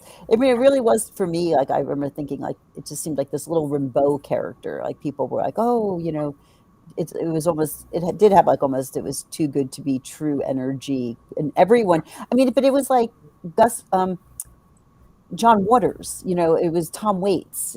It was people who had a jaded reputation. That's what was really interesting too. It wasn't even just, um, you know, normal when we think of celebrities, when we think of people who are just not, the deepest and darkest. This was like a deep, then that's what's kind of fascinating is that so many intelligent people got hoaxed. That is a real sticking point for me. I am still trying to figure out exactly what made it so palpable to people that they wanted to participate in this lie. Another thing that reminded me of high school in the documentary was um, when I was in high school, I wanted to write a novel, some great novels, some great American novel, having not even read a lot of great American novels at the time. But I know that there was this writer, a young adult writer. Her name was S.E. Hinton. And at 16, she wrote The Outsiders, an incredible book. She wrote that in 1910. And I wanted to be so much like her. And I wanted to write some amazing book as a teenager. For me to have idolized her and even tried to write, and then to find out towards the end of the documentary that JT wasn't even a good writer, just really, I think it's the kind of anger you get when you're an artist and you try to make something. And then you see somebody who did not try to make something, and they are getting, it's not that I wanted fame and all of this other stuff, but maybe there are people who do. They feel that that's what comes with making good art and they should have it too. So, yeah, kind of infuriating. Not just fascinating, but infuriating also. No, no, it's definitely, like, angering too. I mean, like, I felt that way, and I mean, I've gotten over it now, but, like, when this other documentary was being produced with, like, millions of dollars just being, like, handed over to them, probably, like, editors and assistant editors and people, archivists and I had to do, like, everything pretty much by myself. You can't help but just be like, "Wow," like, this is, like, incredible, and that they don't even care. Again, it's back to the fact checking. You know what I mean? Like, is that if someone who is a pathological liar is speaking for 2 hours, is that being fact checked? No. You know what I mean? It's not really a documentary. It's more like a memoir piece of her story. But so it was definitely just, you know, quite the quote unquote learning experience. Angering is right. You're just like, yeah. I mean, and that's, I think a lot of writers, that's where Laura Albert would just turn it around and say, Stephen Beachy and all these people were jealous. They were jealous of JT LeRoy's success and fame. And so that's how, like, it was always diffused. And it wasn't like, so any legit criticism or back to the fact checking, it was jealousy. Like, Stephen Beachy was just like a jealous writer. Wow. Incredible. I know. That's interesting. That takes me back to Pascal's earlier point about how some of the older men in the documentary that became friends with JT seemed to want to have sex with him. And so it seems like there's just a space that opened up that was incredibly complex, and a lot of feelings were involved in there. Well, that's basically what it boils down to. You nailed it. She was, by and large, someone who manipulated on a very intense emotional level. She, like, my partner once said, like, if you walked up to someone and, took out a gun and said, like, give me all your money, that's one kind of thing. And in this case, it was like, oh, I'm XYZ. I'm like a homeless. I'm suicidal. I'm this, that, and next. So give me your time, your energy, your resources. And that's how the con worked. Like someone in the documentary said, she never said, give me this always directly, but she embroiled you so much. And she made everyone feel like they were special. And I think, and I think this goes for a lot of places in my life, because I was making the documentary, I was sort of protected because, I mean, coming from sort of a case manager, social work background, I think I could have been manipulated a lot more than I was. But in this case, she treated me like I was the media and I was a journalist. And it created a great divide, which was and it ended up being in my favor. And I ended up like taking something from these takers. Like, I had this footage, like, that was, and it was a big mistake of hers. Like, she shouldn't have had me documenting. Like, she just kind of, she just was sort of letting me document. And that was a mistake of hers that ended Sometimes up. that's the ego. Yeah, they do make mistakes. Exactly. Yeah. They get away with so much. But She tried to stop the documentary. I got like I lost count of the number of letters from different lawyers. And then when it premiered, Incredible. it premiered at Doc New York City, she sent, her lawyer sent a letter to everyone on the documentary, Doc New York City's like panel, like the people who run it were all threatened if they screened it. And she did this, she followed me around different festivals, just trying to harass different festivals. But, I was telling Jason, back to what we were talking about, the only reason my film could screen is if I got E&O insurance. So basically every documentary that you watch has to pay. And depending if there's lawsuits involved, it's more or less expensive.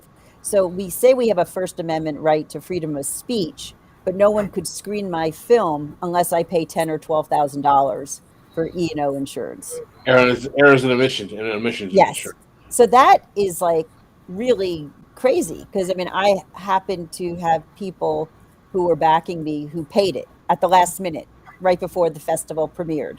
And that's why the whole film got out to the public. But if I couldn't have rounded up that, she might have felt like emboldened and successful, and I might even more not gotten a chance to have my errors and omissions insurance. And the film, after years of work, just never would have been seen. She is I know. nuts. Yeah. Technical term. Nuts. And it's like, and it's basically, and I said to her, you make your film, I'll make my film. Yeah. And, we have a right to freedom of speech. I mean, she's someone who had a right to 3-4 different personas, and I don't have a right to express myself. She's that. It was just incredible. So yeah, it was a really crazy experience. You was interfering with the money. You was interfering with the money stream. You can't do that. Right. Well, Yeah, exactly. that I also mean, shows that your documentary was a threat to the hustle. You big bas- time. you basically were shattering the con game that was letting Exactly. this go about, and really were ringing the alarm in a way that jeopardized her whole kind of Right.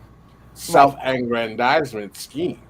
Exactly. And that's why I couldn't just make the opposite film. I mean, HBO wanted me to collaborate with her, like, What? yeah. Wow. And yeah. And But that's when I hey, was can just like, again, to the point of how markets and money change everything, how much different financially would that have been for you had HBO and you collaborated with Laura Albert? I have to say that the reality is I don't think it would even make a difference that much in my life. I mean, I wasn't. I mean, I it would have. It's so after the fact because I already put so much labor in. I mean, you're probably being paid like 3 cents an hour in the end. You know what I mean? It's like so crazy. But like they just pay you a director rate. You don't own the copyright. Like I own the Really? copyright. Yeah. You end up same with A&E. They probably own the copyright. Would it You know would what I it have mean? changed? Would it have changed where you sat on a hierarchy of important female voices in directing? I think it might have. That would have been what I could have, like, capitalized. I probably still could have capitalized on that more, but I feel like I had, like, PTSD from the experience. Like, I think it again, to make a film and make a feature film, it really has to come from within to do it and push for it, and after making this and just having so many trials, like, I have been working on other projects, but, like, I didn't have it even in me. Like, I see how they hustle. Like, I see what people do to make documentaries for Netflix. They're doing like a 40, 50 interviews in a month. Like, I have 2 kids. That's just not my lifestyle to do 30 or 40 like interviews in a month. Like, there's a timeline. They have you jumping. You know what I mean? It's all about the turnaround. They're pushing films through and they're not done over time. And actually the best documentaries I think are usually done over time where you really watch a story unfold. And usually generally they are a lot of them, but when they're being pumped out, um, it's just not that it wasn't really what I wanted to do anyway, because I Well, had all the contacts. The film won a lot of awards. It did better than I could have imagined, quite frankly. And so, and I was thankful for that. You know what I mean? I was really, really thankful because it was such a hard ride. You know what I mean? well, Marjorie, not to shameless plug my good friend and partner Jason Miles here. Oh, this is Revolution, but we make a pretty damn good video essay. I must tell you. I want to check them out. I thought it was just something for this. I thought you were showing a video Mm-mm. essay, for something. I We didn't make a quite. pretty good video essay. They're about 15 minutes to a half hour long. They cover particular issues of history and politics that we like to talk about on the show. And if you get a chance to check any of them out, we would love to hear your feedback because Cool.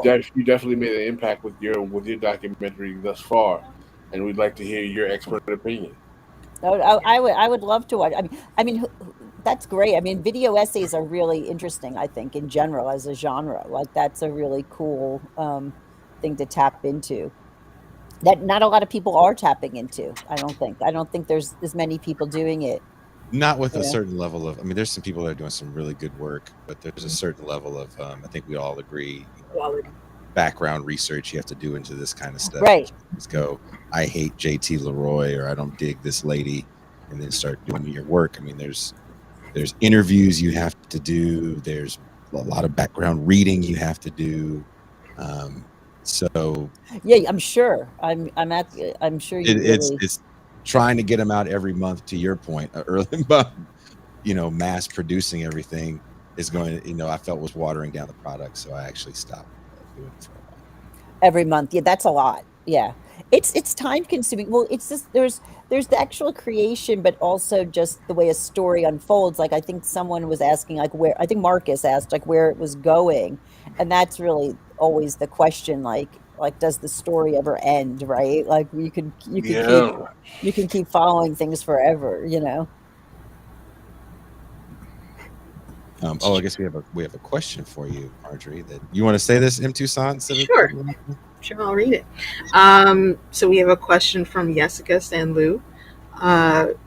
Question for Marjorie. You said in the documentary that at one point JT said you couldn't film anymore because someone recognized him or her in person. Did you have to sign anything to film initially? That's a good question.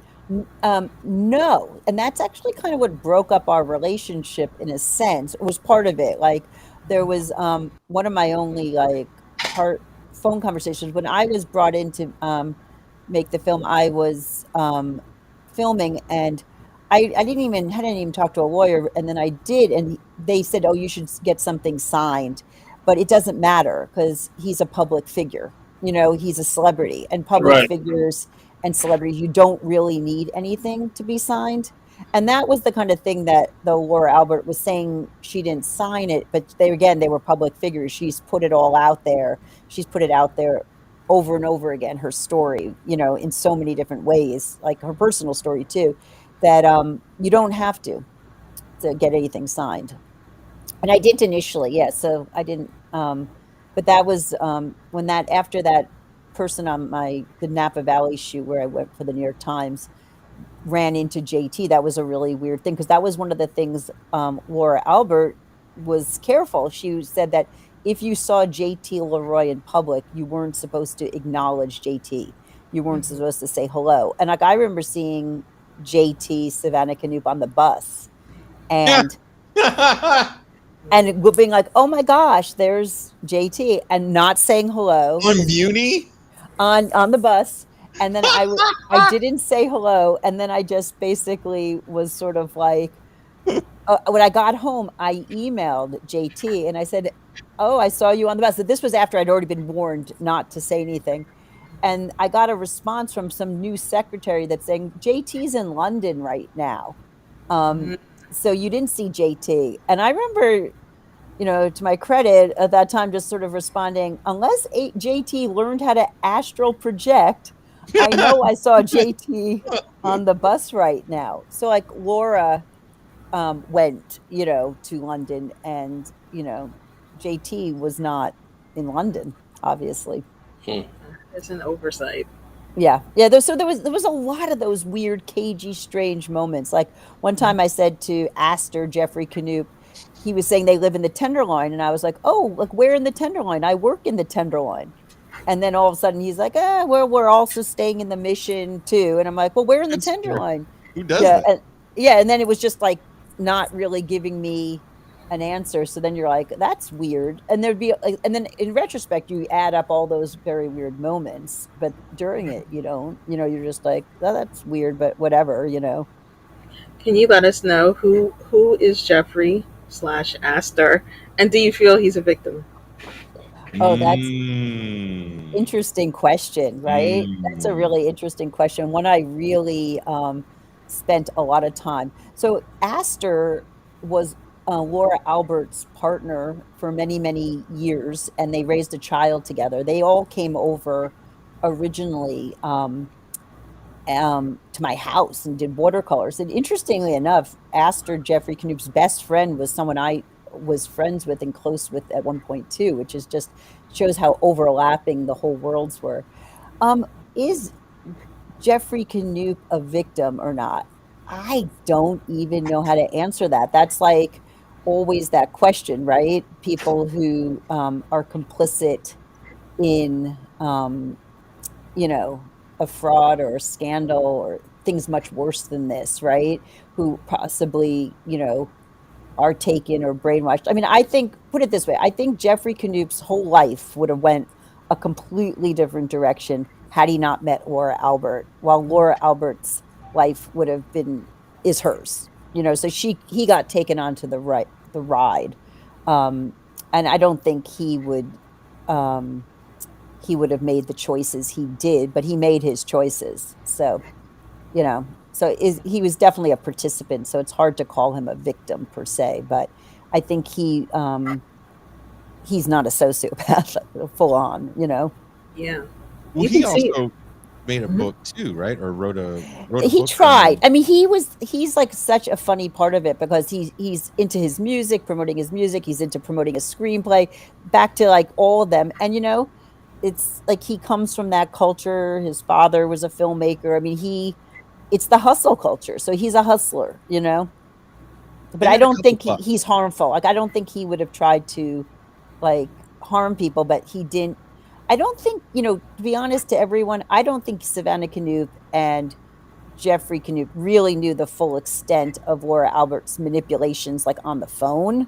But, like, they obviously know when they go to the Deitch Gallery that we've gathered up a few hundred people to, like, adore this character who's a figment of Laura's imagination, and that's just weird. But that's an interesting question. A lot of people went along with it, like the whole band apparently knew, like people, so How it's big did Thistle get? never no one took Thistle that seriously, which was really interesting. And Savannah Canute tried, or JT tried to promote Thistle quite a bit, but it never, the best it did was it was on a compilation for that other, the same, Ferzig did, the director did a doc, what's the name of the that outsider musician, there's a documentary on him. Oh god, I'm just blanking out. An Sugar old one? Man. Kurt Cobain? No, I love the Sugar Man documentary. It's not Kurt Cobain, it's a guy, he's an outsider artist. It's like if someone just Ferzig did a documentary. Jeff, the guy who did the author documentary, did his first one on it, and he's a real outsider Oh, and artist. shout out for licensing Swan's music. Oh, right, no, right. That 30 seconds was my only optioning. The rest of it was Oh, really? yeah. The rest of the music's my partner, and that he composed with some of the people he collaborates with. I heard the Swans, and that's similar to the music I do. And Daniel Johnson, thank you, Jordan Dubin. Yeah, Daniel Johnson. Oh, compilation. okay, Right, okay. The thank Devil you. and Daniel Johnson, that one. Yes, Yeah. that was the movie. And there was a compilation that Thistle got on, and they did have Jerry Harrison from the Talking Heads produce them, but it never just seemed to like launch. It just never, for whatever it was, I think too poppy. Like it wasn't dark enough. The music didn't kind of fit the the tone of JT. This music was kind of poppy and like we're going to change the world, kind of happy music. She's almost I feel that she's a fake punk in a certain aspects, because it seems like in her own words, her relationship to punk music was peripheral through a racist skinhead, which was really interesting. And that gets downplayed tremendously in the whole thing. Yeah, that was. There was like a lot of information. Like she was, like, I'm not such a punk, but what's that? She was just trying to say it was all sexist. Like she'll just turn it all around. Like I'm saying, she was just saying the like the skinheads. Like she hung out with the skinheads, and they would like beat up fags too. I mean, like it's all very. It was always that like JT was special. JT wouldn't be beat up, or JT. You know what I mean? It was always JT transcending things. Like I'm trying to think of the guy. Was JT Ian. a What's the racist? guy? The straight edge punk guy. Ian. Is it Ian? Ian. Oh God. I almost said Curtis, but that's a different Ian. But anyway, she's saying he was sexist. Like the punk scene was sexist. Yeah. Minor Threat. Discord Records. Ian. I can't think of his last name. But anyway, she has a whole thing in that same footage at the end that was at the Strand. She was going off on. It's almost like an excuse. Like she, again, as a feminist, as a punk feminist, this is all part of this like punk act. She co-opted Vivienne Westwood's entire look. Oh yeah, some of her backstory. Yeah. Unbelievable. Vivienne Westwood did give like or pose or something with JT, or she wore Vivienne Westwood, I believe. I learned all about these fashion brands I had never heard of. Well, can you speak more to the fashion aspect of it, MT? Because I think that really is important as the character of JT is really blowing up and becoming a superstar. Right. They were a superstar in the fashion industry as well. Just the higher echelons. I could see them just sort of adopting this person. Like, you told me this person does this and they're really cool. Cool. Bring him to the shoot. Like Marc Jacobs, right? And all this, right? It was all this. It was definitely. Well, it goes back to the whole thing about imaging, right? Like, and what I was saying with the surrealists, like it was all this just lots of photos and so forth. And I remember just wondering, God, like how it made sense that it was a team effort. It wasn't just JT, because how could JT be doing the fashion, writing the books, doing the music? I mean, that is someone then who just doesn't sleep, like to have that Right. much output going on. So when it all did come out, I was like, "Oh, of course," because like Savannah Canoe, I don't think she's interested in it then, but she had her own fashion line. Like she launched right away, launched when this came out, launched into, and the Chronicle had a huge photo of her launching her fashion line. And that's again back to that point, like we were making about the book and trying to write a book. I mean, there's all sorts of really legitimate and hardworking fashion lines in San Francisco of hardworking people who don't get big photo spreads, Right. and they didn't create frauds. Or and then so that's um that's what's so sad about it, right? Like that's where again just typical and sad. In terms of the image, they were pulling on Andy Warhol imagery in terms of Right, right, how JT looked. And I wrote in my notes during the documentary, obvious Andy is obvious. Like, right. why wouldn't that be something that would make people think, hey, maybe this person is a fraud or manipulative? Well, the You know, accent. Okay, so you actually met quote unquote Speedy, Emily, and quote unquote JT, right? right. Marjorie. What was your take when you heard that accent? Were you like, dude, this sounds fake as hell? I had the same reaction just tons of people had. Like I first met JT down in LA, at that Speaking of fake. at the bookstore, and I had been prepped a lot, like to meet, like to do this, not to give eye contact, not to touch JT. And then I went upstairs to like put away my camera bags and stuff, just somewhere safe because I didn't want to leave them down. Everyone's like, "Don't go up there. JT is up there." And I'm like, "I'm gonna go up there, and I don't care if JT. I'm just getting rid of my camera bag, right?" And when I got up there, there was like JT, Savannah Canoe sitting by themselves, and JT gave me this like super warm smile with eye contact, and I was like, "That is so weird." Like and then I'm like, "Oh, maybe they're healing." You know what I mean? Like they're here now and they're healing. So, but Emily Speedy was the one who did all the interaction. And I came in out of nowhere, really, because I was just pulled in by a friend of a friend who's a major photographer in LA.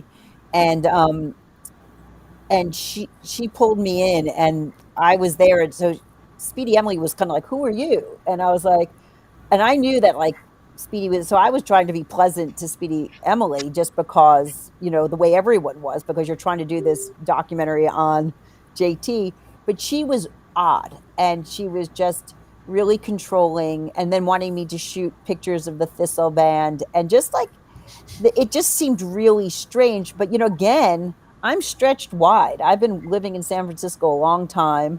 I've been working with people with mental illnesses. Like, I don't want to say anything goes, but like people acting odd or abnormal has became particularly then quasi normal. You know what I mean? So Mhm, mhm. I didn't think much of it. I was like, "Oh, they seem super San Francisco." That's all I thought, like the way they were dressed. And quite honestly, compared to LA, it seemed a little refreshing. Like I was sort of like, here's Stephen Jenkins and these people who are just much more, let's say, Less flashy. normcore. Yeah, yeah, like it's all really normal, sort of more mainstream. And then we had these like kind of freaks from San Francisco. So I was glad to just to kind of jump into the freak zone. Did you want to ask him? Because you wrote some really good questions, MT. I want to make sure you get them all out before we sign off. Sure. Well, watching the documentary also reminded me of Elizabeth Holmes Oh yeah. and Yeah. her Theranos scam. Yep. I I was in it. I mean, I didn't give her money, obviously, right? She needed more than my $7, but she had scammed a lot of people. A lot of people who were supposed to be, titans of industry and who knew what they Exactly. were doing. And I came across this interesting thing that mentioned her relationship with these older men. It Oh, reminded wow. me of Oh, JT yeah. Yep. and Yep. the older men in the documentary. And they said Mhm. that it wasn't really exactly a sexual thing, that she managed to occupy a space in between daughter and lover. Yeah. Yeah. That's really interesting. Yeah, Yep. so I That's thought that real. about JT. There was definitely No, I agree. I think yeah. that's really an interesting. I mean, yeah, there. I mean, it's that's a really interesting, and that's what Bruce Benderson in the documentary. I mean, I was amazed at some of the honesty of these men. Like, I Hmm. wasn't put off by them really. I just felt like, wow, they're so honest. Like, could I be this honest? You know what I mean? Like, I don't even know if I'm this honest because they were really, I really Yeah. mean it. Like, I was just like, oh wow, because like I had to think about what my motivations were. Why did I get pulled in? And like, you have to you go through all those thoughts. And it certainly wasn't to have sex with JT. I can tell you that that was not one of my motivations. But Hmm. he was really owning that was it like the emotional needs, whether it's lover. I actually did interview a cult psychologist, and I do really, I mean, we think that we couldn't get pulled in. Like everyone thinks that they won't join a cult or get pulled in. But the truth is, we really all do. And that's what I mean. I think with this group, it was like, it's Tom Waits, it's Lou Reed. I mean, it's like, it's John Waters. I mean, these are like kind of like people whose whole shtick is being like dark and Tastemakers of the perverse, counterculture. right? Like, yeah, like these tastemakers, like kind of this perverse chic kind of stuff that they've been doing forever, and they got pulled in. And I think the underlying thing is our we all have the same emotions. We all can get emotionally manipulated, particularly people, and this is what the cult psychologist said, through transitions. Like, we're all more lonely than we want to admit, and we're there's risk with that because again, capitalism in our culture has isolated people so properly, so people who just are wealthy even, or live in these huge houses, and it's not any better. Like, I'm in a rent controlled apartment, 2 bedroom. It's been 4 of us, but it's cozy. And I grew up in a suburb of New York, and I've seen the alienation. I've seen the dysfunction there. And it's nothing I ever wanted to return to. I'm not taking out a violin for myself, but people are not well there. Again, like people are not well down at the financial industry either. I think that's like anytime you're being put in a position of having to exploit, you're not well. I mean, who wants, or like rapists, they're not well, right? Like if you're raping people, that's sickness. Yeah. But it gets very distorted because our culture is based on that. I mean, that's what I realized with the producing. Like that's what's going to get rewarded are the people who do exploit over and over And and it's, over it's, and it's over a again. weird constant cycle, right? Like these older people that she went to, like Lou Reed was done by the 90s. No one really Right, cared about right. anything he was saying. You could say the same thing. There was some Tom Waits, like how is a 15-year-old born in 80 even going to know who the hell Tom Waits is? But what's Right, interesting is right, exactly. also too, what we're missing is the fact that when you have a con of this kind, um, you need to go reach out for these old iconic uh, uh, avatars of the counterculture, Right. because the original ones are gone. You can't get Hendrix. You're not going to go reach out to Charles Manson, but you're going to reach out to Tom Waits and Lou Reed because they're very acceptable especially at this point in their lives, Right. symbols of some sort of rebellion. And it's almost the symbols of a senseless rebellion, which to me speaks to this era that this comes out in, because it's a very apolitical time. Right. There's no politics whatsoever in these stories. So I want to just say thank you so much for joining us. Thank you Thank guys. you This is for your wonderful what you're doing here. Thank you. Appreciate you. Thank you for coming out, Marjorie. Really appreciated it. Learned a lot from watching your documentary and reading your work. Oh, thank you. Thank you. Thank you. Thank you for being here. Thank you. No, seriously, this was really interesting. Good to remember all of it, right? And again, I'm so glad we met via the interwebs. They are I good. know, right? It's Brooke Jenkins. I think me and Yes. we're Yes. both on that Brooke Jenkins. She's talk sitting here. about She's been sitting here yelling things the whole time. yeah. You guys can't hear because luckily my microphone only goes in one direction. But if Yeah. it was one like Pascal has, you hear. Tell her about the other thing about she forgot. Tell her about how JT lied about this. Lie. That's all I've been hearing the whole She's time. great. That's good. Well, okay. Well, yeah. Happy birthday. Feliz All right. cumpleaños.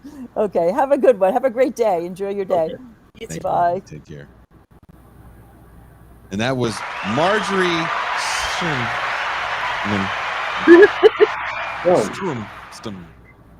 Strong. Still struggling with this. Like, I have to. I'm also stressed, so I have to. I will apologize on air. Marcus wasn't just mad because of the conversation. I muted him. Oh, you did a preemptive mute? Muted him. That's why. I mean, that was a dick move, and we are going to talk.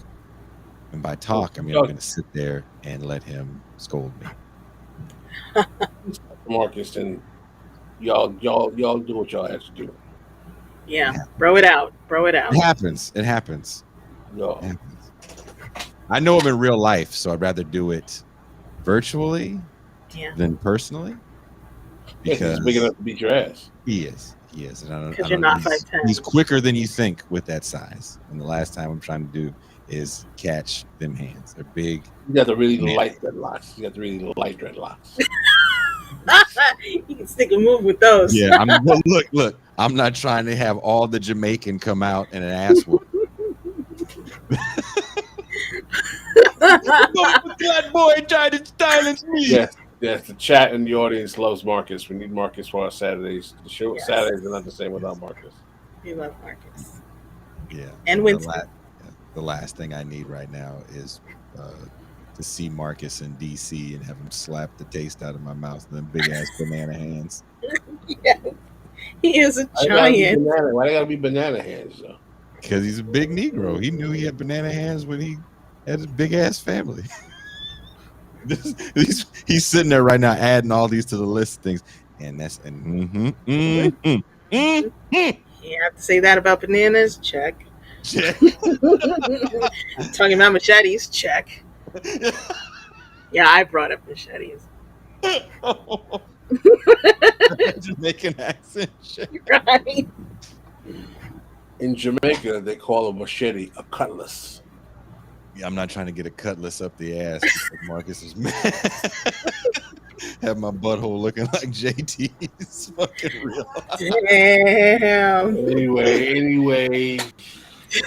We coming for you, nigga. That is not how I'm trying to live my life with a bunch of ex-veterans doing fucking covert ops to whoop my ass. That's right, man. You better get it straight. Marcus Look, knows I'm how to shoot shoot a right gun. with the Lord right now. Marcus knows how to shoot a couple of guns. Jason doesn't want to get Gaddafi. Exactly. I do not. Have Marcus's homeboys get me like fucking Rushdie. I'm not trying to have it. No. Yeah. So we're gonna finish this show. Thank you so much, Pascal and Toussaint. Pascal will have the night off Tuesday as we'll be discussing the Woodstock 99 piece that is coming out in Sublation Monday with musician and personal friend Pasquale Romero, where I will constantly call him Pascal probably for a good hour and a half. You're producing the Mile with me, or is it going to be our other co-producer? Yeah, I got you. Yeah, of course. All right, very good. It's a team thing. Brother. It takes two. It's all the time me, and it's all the time you. Well, all right. I appreciated the show today. This was good. Happy birthday again. Happy birthday again. Thank you, both of you. Trying to get yourself killed the day after your birthday. Okay.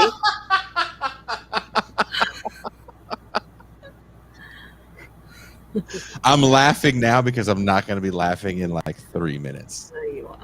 I'm just going to sit here and be like, What the Rosclot boy? Yep, he's going after you. That's all it's gonna be is like this. That's true. I do be doing that. Yeah, I can't say anything. you're right. You know who does that to me too? MT. What? I have to. Sometimes she starts talking, and it's so true. I gotta go.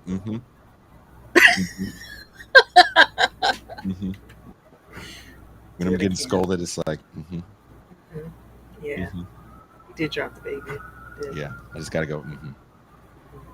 Me and Pascal can just holler for a minute, and it's fine. But everybody else is like. Is that right? I don't know what he's talking about. Pascal doesn't seem like he gets upset. Pascal's just loud. He talks loud in general.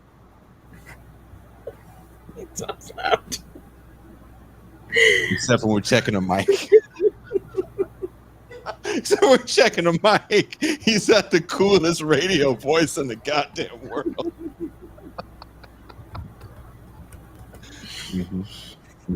Everyone has jokes. Everyone has jokes. Jokes. They have jokes. They do. Look, this is all it's gonna be. I'm getting ready right now just to take this verbal ass whooping because the physical one would be real. It'd be one of those, hey man, rule book says I gotta punch you. I gotta punch you. Not in the face. Not in the face. Like what? It's like, oh, whatever is coming, it's gonna hurt because you punch it down with all that strength and size, and because you're not 5'10". Yeah, that's you're true. athletic. Like, oh, it's gonna hurt. This is gonna hurt. I'm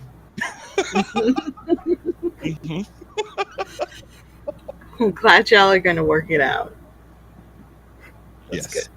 Well, look, man, I'm very difficult, and I'm gonna flinch at the words.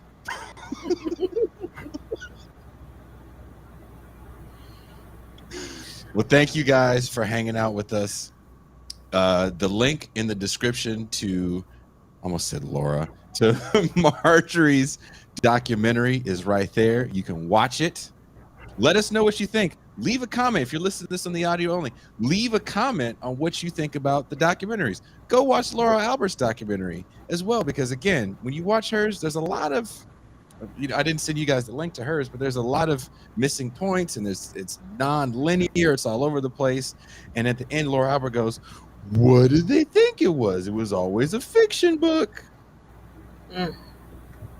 And she leaves out a lot of that dirty talk that she did to all those writers. You know what we left out? One very important thing that we left out. And I don't know if it's not a big deal in Marjorie's documentary, but the JT LeRoy character that Laura creates is saying that she's talking to these writers in a bathroom where all these junkies are shooting up. And she goes, I can send you my work right now. One of my Johns bought me a fax machine. And I'm like, what shitty bathroom are you shooting up in with a phone line in it and an outlet? Well, I'm so glad JT has that outlet that he can get his work out through this fax machine in this dope bathroom. Everybody's shooting up around him, and he's like, don't mind me, I'm gonna plug in my fax machine. He claimed to have HIV as well, which I felt really sinister. Yes, said they had HIV, and then that it went away. Said got the Magic Johnson treatment. That's right. And people were like, yeah, that's great. You look great today. Love that outfit. Yes, I want to see that scene in the film. The junkies around the fact. My John, I said, I'll let you do whatever you want as long as I can get a fax machine that has some sort of magical hookup in 1993 to this thing called a cellular phone. And I definitely know how to use a fax machine, and I definitely know they exist. I keep writing about not being able to read and being born in a truck stop with a mom that can't read. She's also in a truck stop. But technology is just my thing. I program VCRs for my Johns as well because they tend to be of an older group of men. Fix the time on the microwave for them. It's just like, wait a minute, what? Pascal is like, Why are you doing like a voice that's like Strum at like a crack house? I mean, like, Surprise how many people love the crack. That was the voice. That was the voice that he used.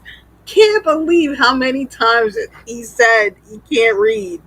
I can't even hear like yeah. Anyway, man, I'm gonna get some breakfast. wait, Marjorie said that the Amazon took her documentary down and she has the correct link. She's sending it to me right now. Hold on, I'm going to put it in the chat. okay, cool. And for the audio only listeners, it'll be in the description for the audio only. So I apologize for that. Marjorie sending me the new link. Give me 1 second. My computer moves slow, much like JT's fax machine connection. It was magical. Cellular phone. It was one of those big ones that kind of had a base in it that you would only see Cuban drug dealers use and things like Miami Vice. Oh, Unbelievable. Unbelievable. Like Fire Festival was a person. What did you say? Fry Festival was a person. Who Yep. said that? You said that? Me, yeah. Oh, that's a good one. Oh,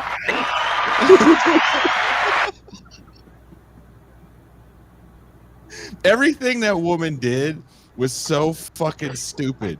it Like was. even her fake British accent sounded like this. It was all loud, like Robin Leach describing some rich asshole's yacht.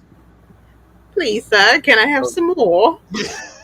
It was very like Oliver Twisty. Spotty, spotty. Spotty. She's a proper lady. Mater, where's Peter? Tell Peter the mater. I'm like, she's hanging out with Bono. I was like, them motherfuckers from Ireland. You're gonna tell me he doesn't know any British people? Or The does he just UK has so many accents. Yes, it's so hard to keep track. Or is it like the way people treat Madonna for that like 10 years that she talked with that weird accent where she was kind of British but not really? It's like, aren't you from Detroit? Is that what it was when she was like, JT's got this manager. I think she might be on the spectrum, but Like people on the spectrum. Wow. what the fuck was? No one took that woman. They all took her seriously. In it. Isn't it? When, you know what her accent sounded like? When Jean Bajlan tries to have a country accent. Oh. Yeah. When Jean Bajlan does his country accent of the people that he is around, that's what the JT LeRoy accent sounded like. She had the what's the name? The guy in Mary Poppins. She had that. Dick Van Dyke. She had the Dick Van Dyke chimney sweep type joint. God damn. God damn chimneys. He will never live that down. Hello, everyone. Hello, Governor. We got a Jerry story about a little boy prostitute.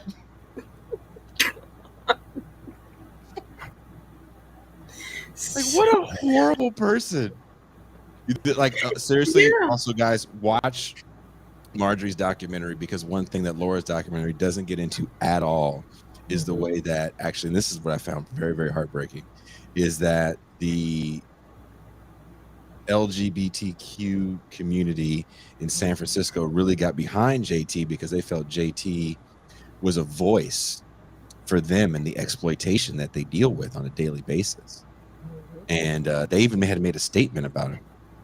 And then when it all came out that it was fake, a lot of people also too stopped their support for that community en masse.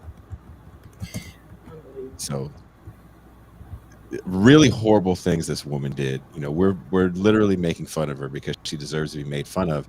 And I did not put her name originally. It took me like 20 minutes to write this title up again because I wanted to write Laura Albert, but because Marjorie was like, no, anytime her name comes up, she does like a search.